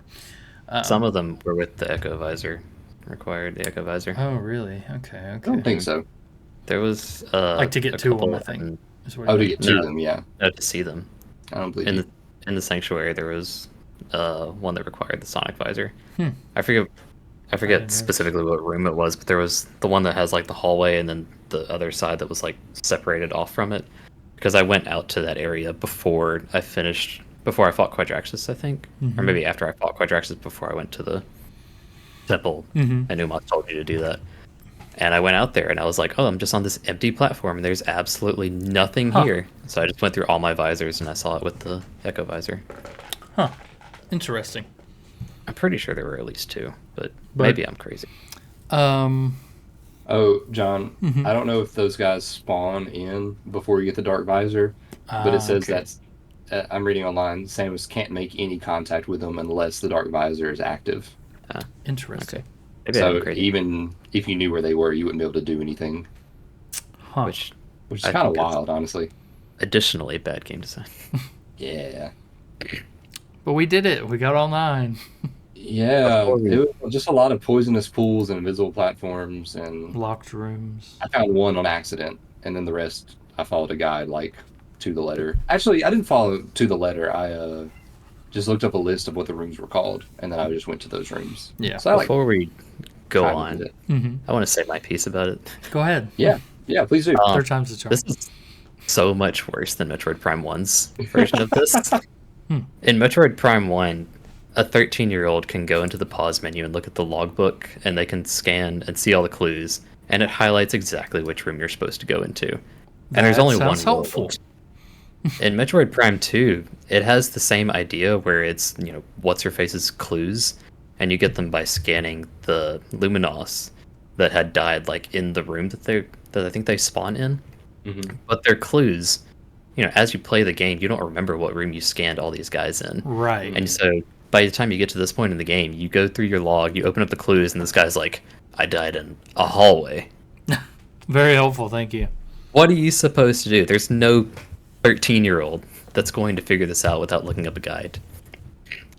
I ended up looking up a guide, and this is also the same point that I decided to 100% the game after I got everything. Which I do want to re-clarify. I'm not better than anybody. This is all self-inflicted pain, and I don't recommend anybody do this. It was his game idea, so he had to suffer. That's what he decided. It was Kurt's, wasn't it? Oh, I thought it was That was yours my for some game. reason. My bad. No, I just wanted chose. to play this because Metroid Prime 4 is coming out, and I still haven't beat Oh. 2 and 3, so Now I only have just- 3 to play. Oh, Joe, I just chose to suffer. did you do That's all. Doom? Yeah, I did. Yeah, do. Joe- Oh, Doom. okay. That makes sense. Go watch that. But, It's here. Except we're not gonna remember to edit that in right I there. don't even know how to do that. So, like, Thanks, John. the link is on your end, so not mine. That's true. I would have to remember to do that. Timestamp 131 before the editing. Yeah, thanks. 100%ing this game is a literal nightmare. Yeah. There are spreadsheets online that I copied into Ooh. my Google Sheets that are multiple pages that show every room that everything is in. I had that pulled up. I also had video guides pulled up that like almost correlated, and I was marking off each one that I went down. And I was like, Sounds I would watch awful. one, and I would say, I think I did this one, and I would mark it, yellow or whatever. And so I spent probably 5 hours just going through the entire game, trying to get everything, and then I would be one off in energy tanks, I would be one off in power bombs, and I would be one off in missile expansions. And I had no idea which one it was. So I went through all the guides again, and I went through my entire checklist again, and then I went and backtracked in every single room to make sure which one I got. In case you needed to know the Joe, I'm definition happy of for you. insanity, Joe just described it. But wait, there's more. There are 200% in this game. You can get all the items, and you can scan everything. Mm-hmm. They're 2 separate things. Yeah, but like You get different rewards. if you miss a scan, some of those things don't come back. So I hope you didn't miss any. You can miss a scan. Yeah, I missed a scan in the Quadraxis boss fight because the little mini Quadraxises that show up are different. dark mini Quadraxises. So what They did show up one you other do? time and in the boss fight. So I have 89% scans, and there's nothing I can do Oh, with that's Oh, it. sad. now you got to start all over. Yeah, so I got to start over so that Well, I can get the rest of the art gallery. In most of the Metroid games, there's like you also get a reward for beating it quickly. Mhm. Is that a thing in the Prime games? In the Prime games, it's just item percentage. Okay, because the Prime games are much longer than Yeah. traditional Metroid games. I couldn't imagine You get a that different it's like ending. if you just- beat this in 10 hours, you. Oh, Mhm. sorry, it was 10 and a half. No prize. Nope. Yeah, That sounds awful. I'm sorry to hear that. that's my spiel on the 9 temple keys. We Dude, did it. There's this thing called therapy, and I think it might be more beneficial to what you're looking for than completing Metroid Prime 2 Echoes. Well, I got to do it again. I didn't Yeah, get the good luck. second. Gamers will literally spend 27 hours trying to 100% Metroid Prime Echoes 2 instead of going to therapy. All right, so we To get the final to temple. what seems like it's going to be the final boss. Of course it is, Emperor yeah. Ing. Sorry, there's a ghost in my I was house. I was about to say he has ghosts in his house. That's like I literally just heard a woman go ooh, and my wife is asleep on the other side of the house. So, and my cat abandoned me, so I'm like legitimately scared right now. We're fighting the Emperor Ing. If they're gonna take Talk me, about they're Metroid Prime 2. gonna take me while I'm recording. So Emperor Ing, I can go through the phases. Y'all want to say anything up front? I ignored. You hated it, Joe? I did not like this that much. But Would've been again, better. I was not in trouble of dying in this fight. I wasn't in hardcore mode or whatever Joe's playing, but I just want to say that I just ignored what colors he was, and I just started blasting. With the I imagine with the Annihilator beam, it doesn't matter what color he the is. Annihilator, that's what I use. So Super Missile for the regular, Annihilator Beam for the other. But anyway, you go ahead. So the first phase is you're fighting its head, and the worst part about this is that it has tentacles that shoot out. You have to Mhm. destroy all those tentacles, and then it reveals a weak point, which then you get to blast. Oh yeah. And then the weak point has 50% shielding around it, the way that the Parasite Queen does in the original Metroid Prime. For those of you who are keeping up, hey John.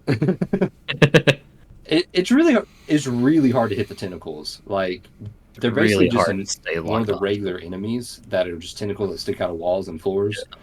And I was literally walking through a hallway of those while I was collecting the keys. And I was like, man, these enemies suck. I was They're so just hard to jumping hit. over them, ignoring them. But you can't do that in the boss fight. I know. I used the light beam for those because I thought it was the fastest beam I just used the light beam. I Yeah. couldn't accurately hit them with a light beam. I had to use my missiles. That's fair. I would use a charged light beam shot because that homes in. Huh. It was See, either that that or like one seems good. super missile per tentacle for me. I tried using the seeker missiles because I thought that would be really smart since there's multiple of them and I could lock onto a bunch at once, but no, it takes like 20 missiles to destroy one. Yeah, and then sometimes the missiles just wouldn't Yeah. lock on accurately. Yeah, so like, light beam ended up being the way for that. And I also hated it how it just like hold the tentacles straight above your head because Samus just can't aim straight up. Yeah. And you're like, what do I do? Run to the other side of the room and try to... You can't like strafe because you can't lock onto anything. Yeah, this was the worst phase, I think, of the fight, at least for me. Yeah. I didn't almost die, but I got like close. I got within my like bottom 200 health, I think. And at this point I had 700-800 health, so that's kind of low. But you do that, and then you're fighting its shell. Does a tactical retreat. It does a tactical retreat, and you have to use the spider ball and bombs to blow up 12 weak spots that are hidden all over its shell. So the first part was the worst. This part was also frustrating, though. Yeah. I didn't really have trouble with this part. It was just annoying. The fact that even when I would blow some things up, like the things it would give me, I wouldn't be able to reach. And I was like, I was just really glad I had all the power bombs at this point because I was just dropping power bombs left and right here. Yeah, I didn't even use the power bombs. I was using the regular. I didn't even think about it. Man. I was using the power bombs, but like I was talking about earlier, they're not as powerful in this as they are in other Metroid stuff. So I would use one, and I might destroy one of the 12 spots. And it's like, well, I only have 4 power bombs, so Yeah. You just had to wait for the tentacles to actually come out so you could destroy them. yeah, that was annoying too. The tentacles hitting you off, and then if you fall into poison. And I mean, there are a lot of drops from the enemy, and some of them you can't reach, like you said, John. But it was nice to restock on health and missiles and ammo for the last phase. Yeah. And the last phase is the mutated Emperor Ing, where you gotta, at least what I did is I shot it in the mouth with missiles, and then whatever color it turned, I blasted it with the other one, because again, I just felt like I was too low on ammo to use something that used double ammo. Yeah, which worked out in your favor because at one point I actually did run out of ammo. I had to redo the fight because I couldn't get any drops In the of final missiles phase. in the final phase or nothing. what I So was I had worried to do it all over again because I couldn't do damage. And then the second time I almost couldn't do it. And then I just started blasting with the regular attack, and it was doing minuscule amounts of damage. But I was so close to the end that it worked out. I think I had to end up doing that a couple times with my last few shots as well. You could only restock if its mouth turned into light beam, I guess, and it did its little flutter attack. I could never I think hit it that's with the the dark attack. beam shots. They were too slow. And its Yeah, legs would I had get in a- the way. I had a really hard time actually hitting the boss in this phase. Yeah.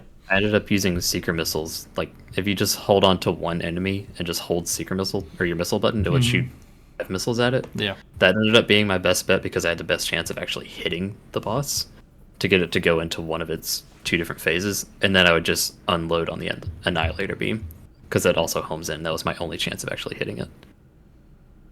I thought this boss was really frustrating. It took so long. I've said some negative things, but in my notes I wrote, very cool boss fight. So I don't know how I feel. Those should be more accurate, right? Yeah, I was going to say, those should be more accurate.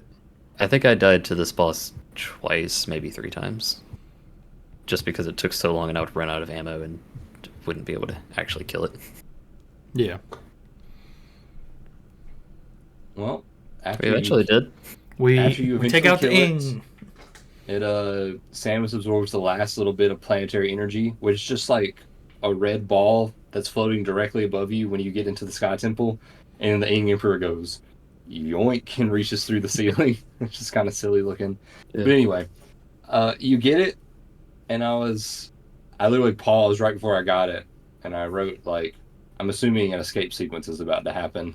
And sure enough, they put an 8-minute timer on the screen, and I'm like, 8 minutes seems like a lot of time to go through these 2 rooms and go back to Light Aether. Is there anything else I'm forgetting about? Probably not.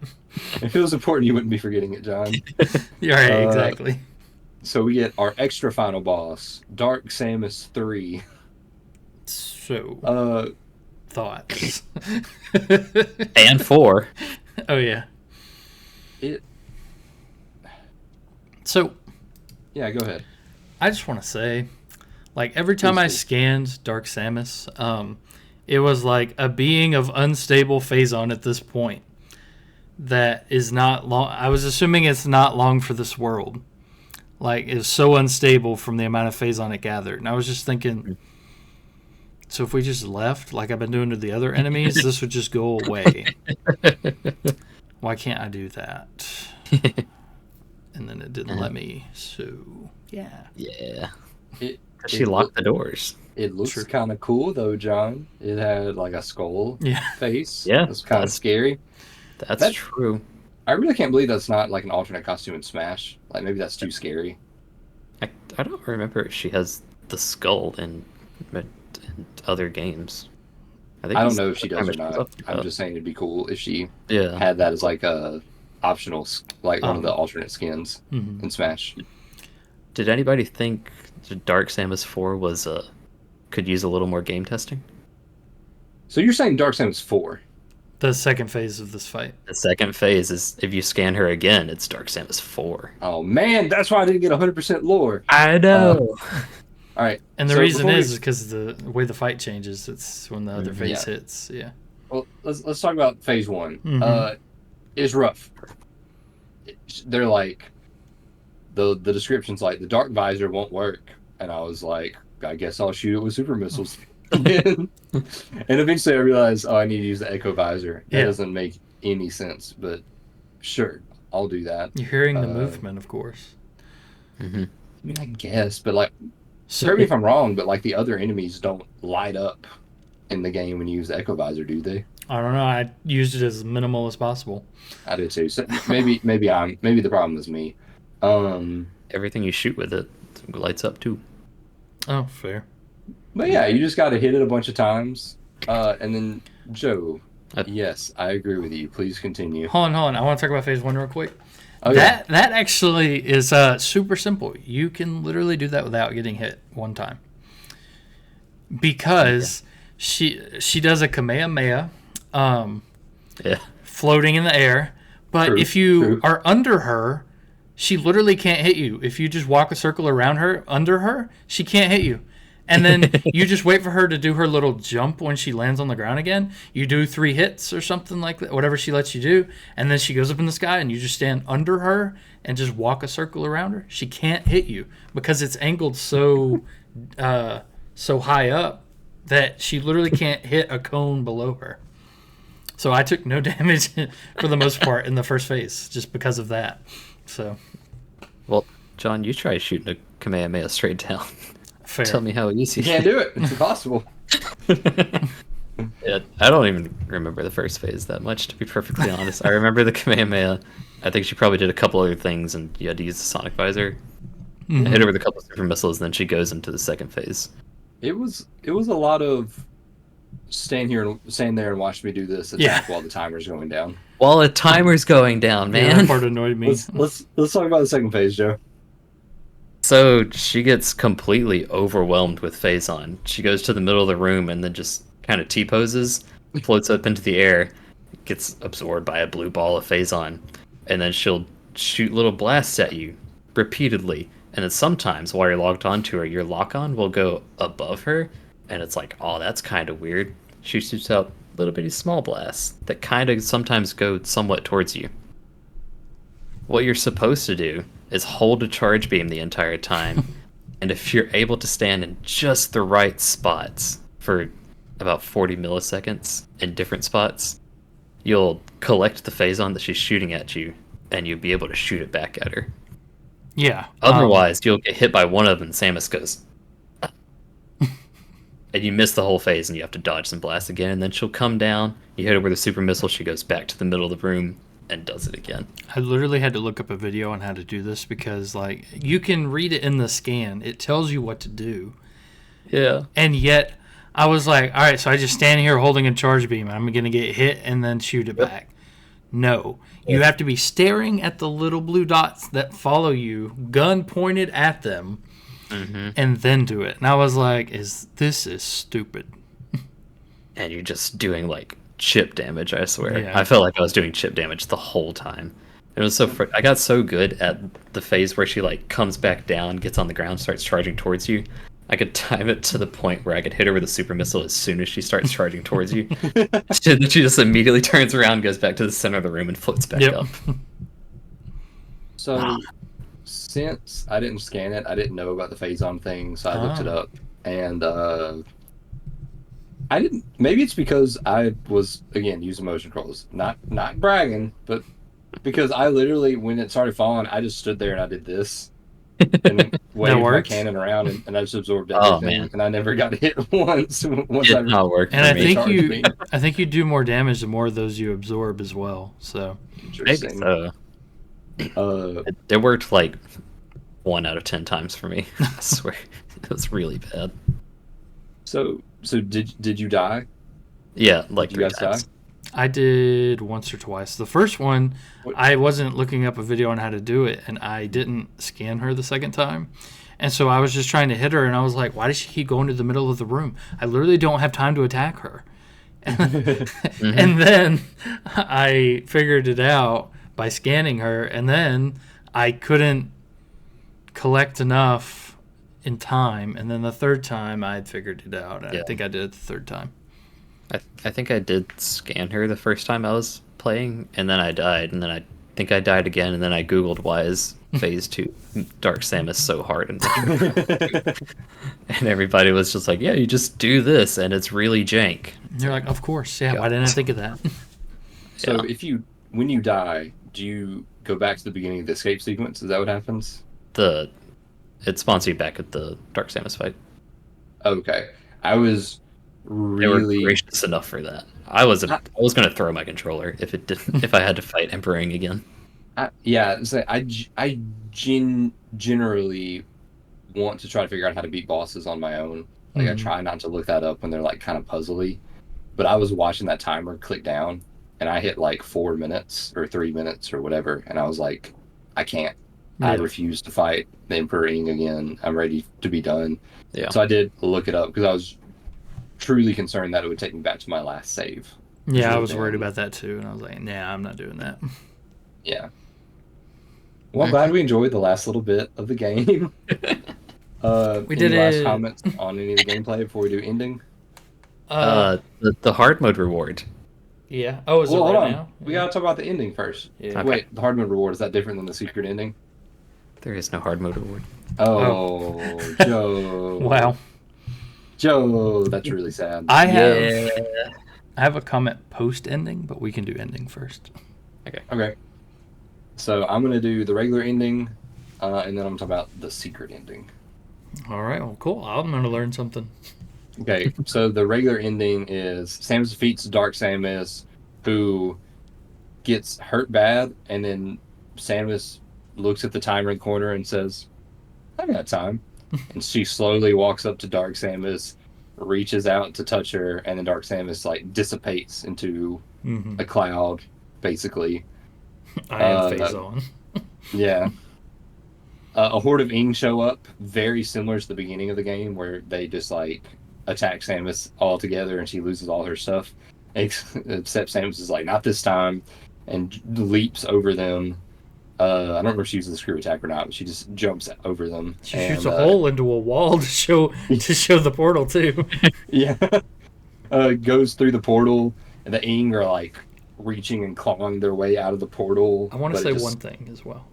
Sucks them back up and cuts them off. Yeah, go ahead. This is a very minute detail, but I loved it. So the portal it showed, you actually have to scan it in order for the portal to activate. It actually played the scanning noise whenever she's about to jump through it. Yeah, she's like sprinting and she does like one of these up. It's really a good effect. Yeah. Yeah. That's a really smart thing to think about. Yeah, for sure. For the final cutscene.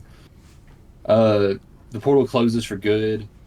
So their Dark Aether and Light Aether are no longer connected.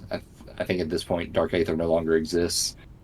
Samus returns the planetary energy and also the light suit, because you see her back in her Varia suits, classic orange and yellow. And she's met by the surviving Luminoth, who I guess They all woke up. I guess Umos was like, "Hey guys, wake up! She's about to be back. We're about to be saved. You gotta watch like, this sick fight. Yeah. She'll either she'll succeed and we'll celebrate, or we get to watch her die before we all die. So either way, you don't want to miss it. But they all come out and they bow, and Samus does again, just coolest nonsense ever. You got an entire planet's civilization thanking you, and she just walks past all of them to the door, and she's like, just gives them the back of her hand and just keeps walking. Yep. Gets in her ship, flies away, doesn't say anything. I saved your whole world in 16 hours. See ya. They really should have given her something. Like, I don't know what they had to give her, but they should have been like, "No, don't leave. We gotta give you gifts." I don't know. Yeah. Suit again, maybe? I don't know. Then credits happen, Yeah. and you see your completion percentages. We'll talk about that in a second, but after credits, if you have 100%ed the game, you get a post-credit scene. And I looked it up, and I was like, this is probably going to be good, but it's not worth the hours I'd have to spend to complete it. So let me just look it up on YouTube. It's literally like a 3-second clip of its space, and then you see a bunch of blue particles, and they go, and then Dark Samus just appears, and then it fades to black. And that's literally your bonus content. I guess it's a teaser for the third game, so I guess it's kind of cool, but still. All right. So here's my comment. I've been thinking about this the whole time this video's been going. If you took Dark Samus out of this game, it would affect the game in no way. Like, Dark Samus is not needed or does anything to affect the game whatsoever, other than give you boss fights. She scares the space pirates if you read the logs. Yeah. What does that do, though? But what does that do? Scares them. Three boss fights. She eats the Phazon that's on the planet. Yeah, but how does that bridge? That wouldn't have happened. She gives us the Sonic visor. How does it change? Echo visor.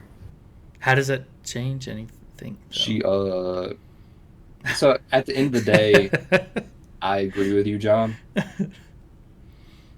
Yeah. It's an odd choice, because I don't know if they went out planning for this to be a trilogy, because I know a fourth game's coming out, but for the last 20 years, this has been a trilogy. At the end of the first game, they, show her forming and her hand crawling out of the remains of the final boss.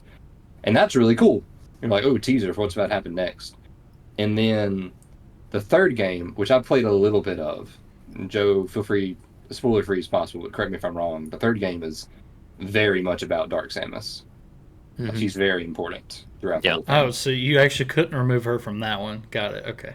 So it's kind of like, it's like we want to introduce the villain, and then we want to have a finale for the villain, but they didn't know exactly what to do in the middle. So she's kind of just there, just kind of a terror that's just kind of running around making things worse. This isn't even my final form. But you're right. As a standalone game, if you remove Dark Samus, I'm pretty sure almost nothing changes in terms of anything in there. Yeah. Like, besides a couple of traversal things and a couple of boss fights, I think you're right. Yeah, it's mostly just the overarching story that's kind of being built. It's like, hey, I'm still here. It's the Iron Man 2 of the Metroid Prime series. It doesn't do a whole lot for Dark Samus. Again, without spoiling too much, the whole trilogy is basically about Phazon, and Dark Samus was from the first game. We learned she's kind of formed from Phazon, and in this one we see her just eating Phazon constantly. So it's just a slowly building terror. Yeah. But within this self-contained game by itself, she doesn't really affect that much, other than this is the first time you start fighting her and you see her absorbing Phazon. Yeah. Okay. You playing only Metroid Prime 2 is a pretty unique experience. Probably not the worst Metroid to start with, but For the Prime trilogy, maybe. It's probably the fourth worst one if you don't count pinball. Like pinball, Federation Force, Hunters, and Other M are definitely worse than this to start with. But pretty much every other game would probably be a better Metroid game to start with. So except maybe the original Metroid 2. Okay. Yeah. Even original Metroid 1, maybe. So Ryder's gonna love this. That game's fine. It's an NES game, but it's a good game. Yeah. So Ryder's gonna love this. It just reminds me of this episode of The Big Bang Theory, where they talk about. Send them this clip. Yeah. So they talk about the fact that I believe it's Raiders of the Lost Ark, Indiana Jones. If Indiana Jones weren't in that or in it in any way, shape, or form, the movie would end the same. I don't know if that's the Indiana Jones movie it is, but one of them, had he not been in the movie at all, it would have ended in the same way. He just caused difficulties along the way. I just watched through all 4 of those. I guess 5 of those now, like last year or a couple of years ago, and I truly don't remember I need to watch the effects he had on any of the plots. Okay. Well, anyway, I just wanted to point that out, and mostly because if Ryder ever sees this, it'll make him mad, and it's great. Yes. That's worth doing it for. Yeah, exactly. All right. So for your in-game stuff, my percentage complete was 57%. I definitely remembered what mine was. And I definitely wrote it down. Mine would be right here. Right here.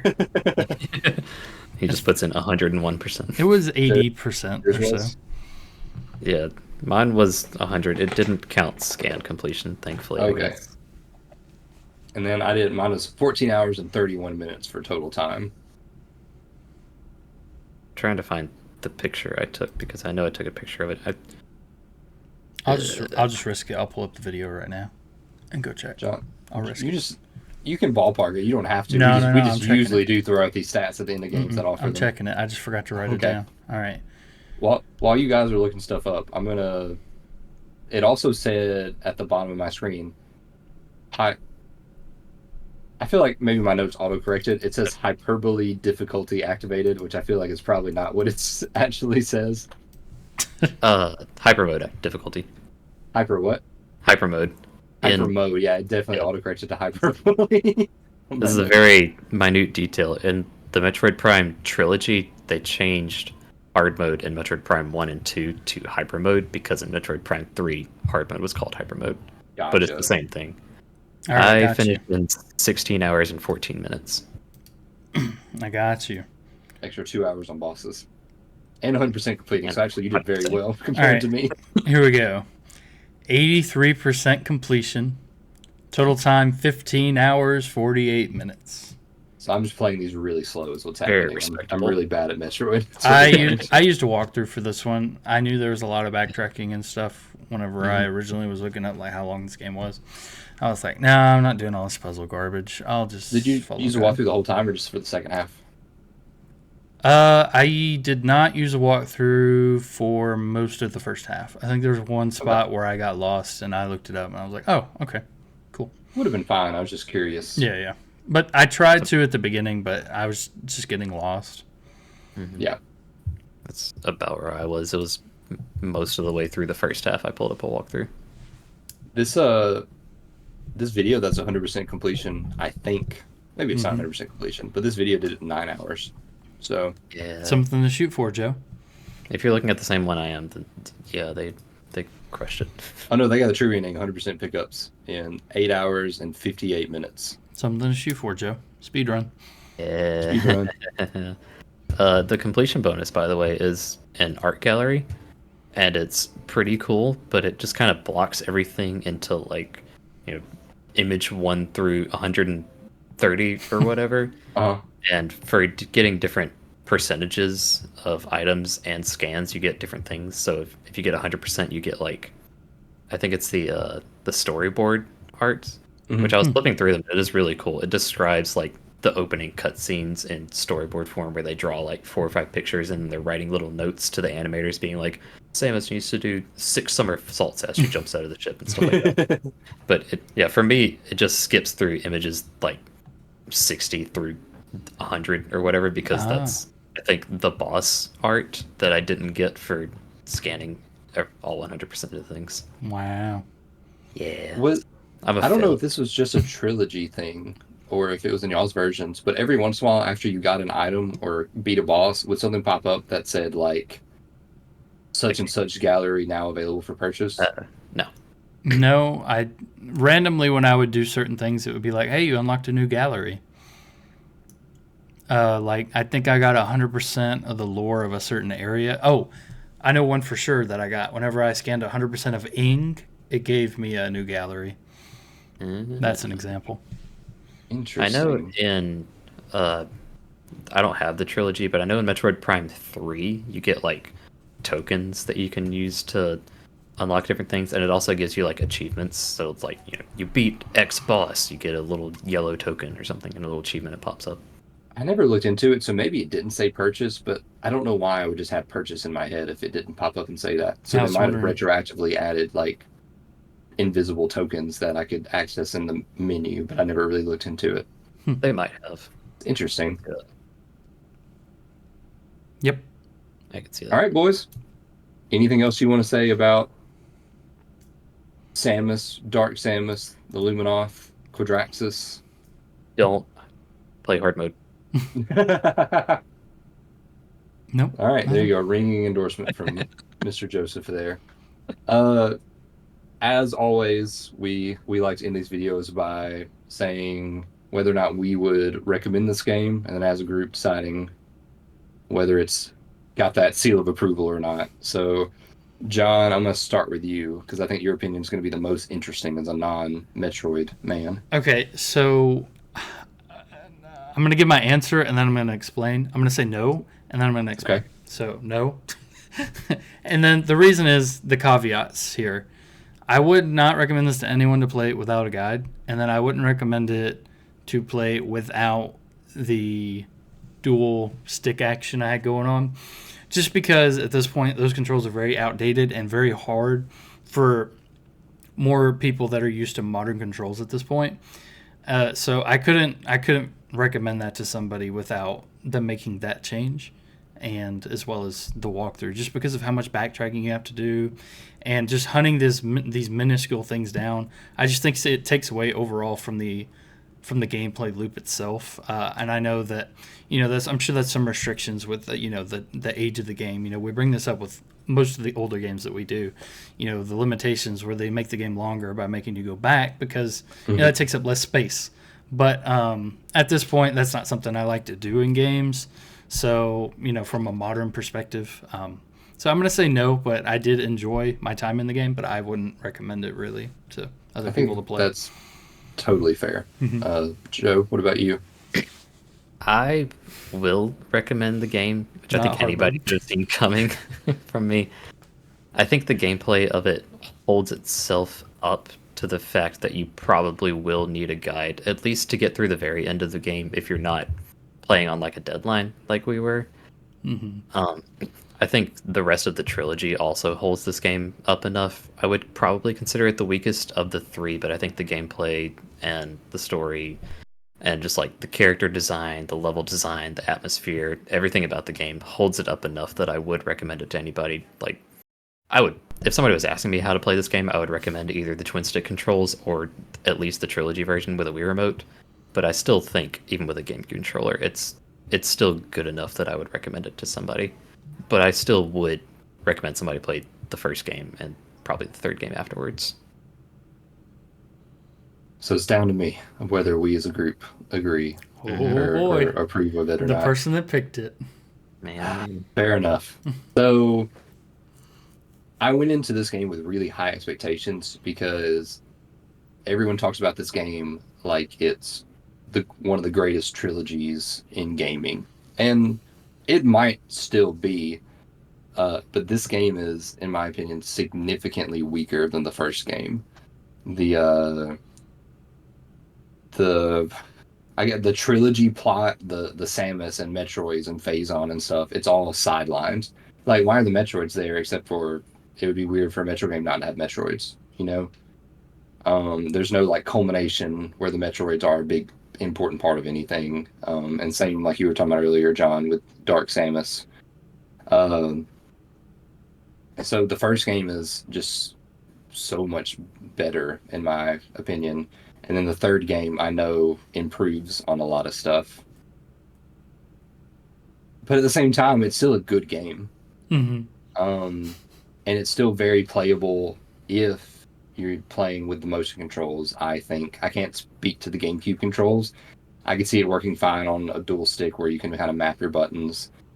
I'm going to say yes, this is worth playing, but I'm going to put a big asterisk where make sure you're using either dual stick or motion controls, and make sure you play the first Metroid Prime first. Because if you don't like the first Metroid Prime, it's not worth playing this. But the first Metroid Prime is really good, and if you like it and you want some more of it, play this. If nothing else, it's a decent way to spend 15 hours and get to what I have heard is a better game, being Metroid Prime 3. I've heard a lot of good things about that as someone who's never played it. So I'm going to say yes, which means it gets Press A to Talk's seal of approval with a very large asterisk beside it. Mm-hmm. All very valid opinions, I think. Yeah. But at the end of the day, try it out for yourself. I mean, or just wait for the remaster, It's gonna happen, or wait right? for that. It's only been 20 years, it'll come out soon. Yeah. But yeah, guys, do you have anything else? Nothing for me. All right. Well, thank you for joining me on this Metroid journey, and thank you guys for watching. We hope you enjoyed this content. If you did, like, subscribe, leave a comment, tell us your favorite part, tell us whether you would recommend this to another person or not. And if you want to watch more, then maybe I'll remember to plug in a little Doom video right here where we just played the old school Doom. Or here. Yeah, or there, I don't know. But oh yeah, I guess I'm a little tiny screen. It'll be somewhere on this big screen. But thank you so much for watching. Bye. See ya.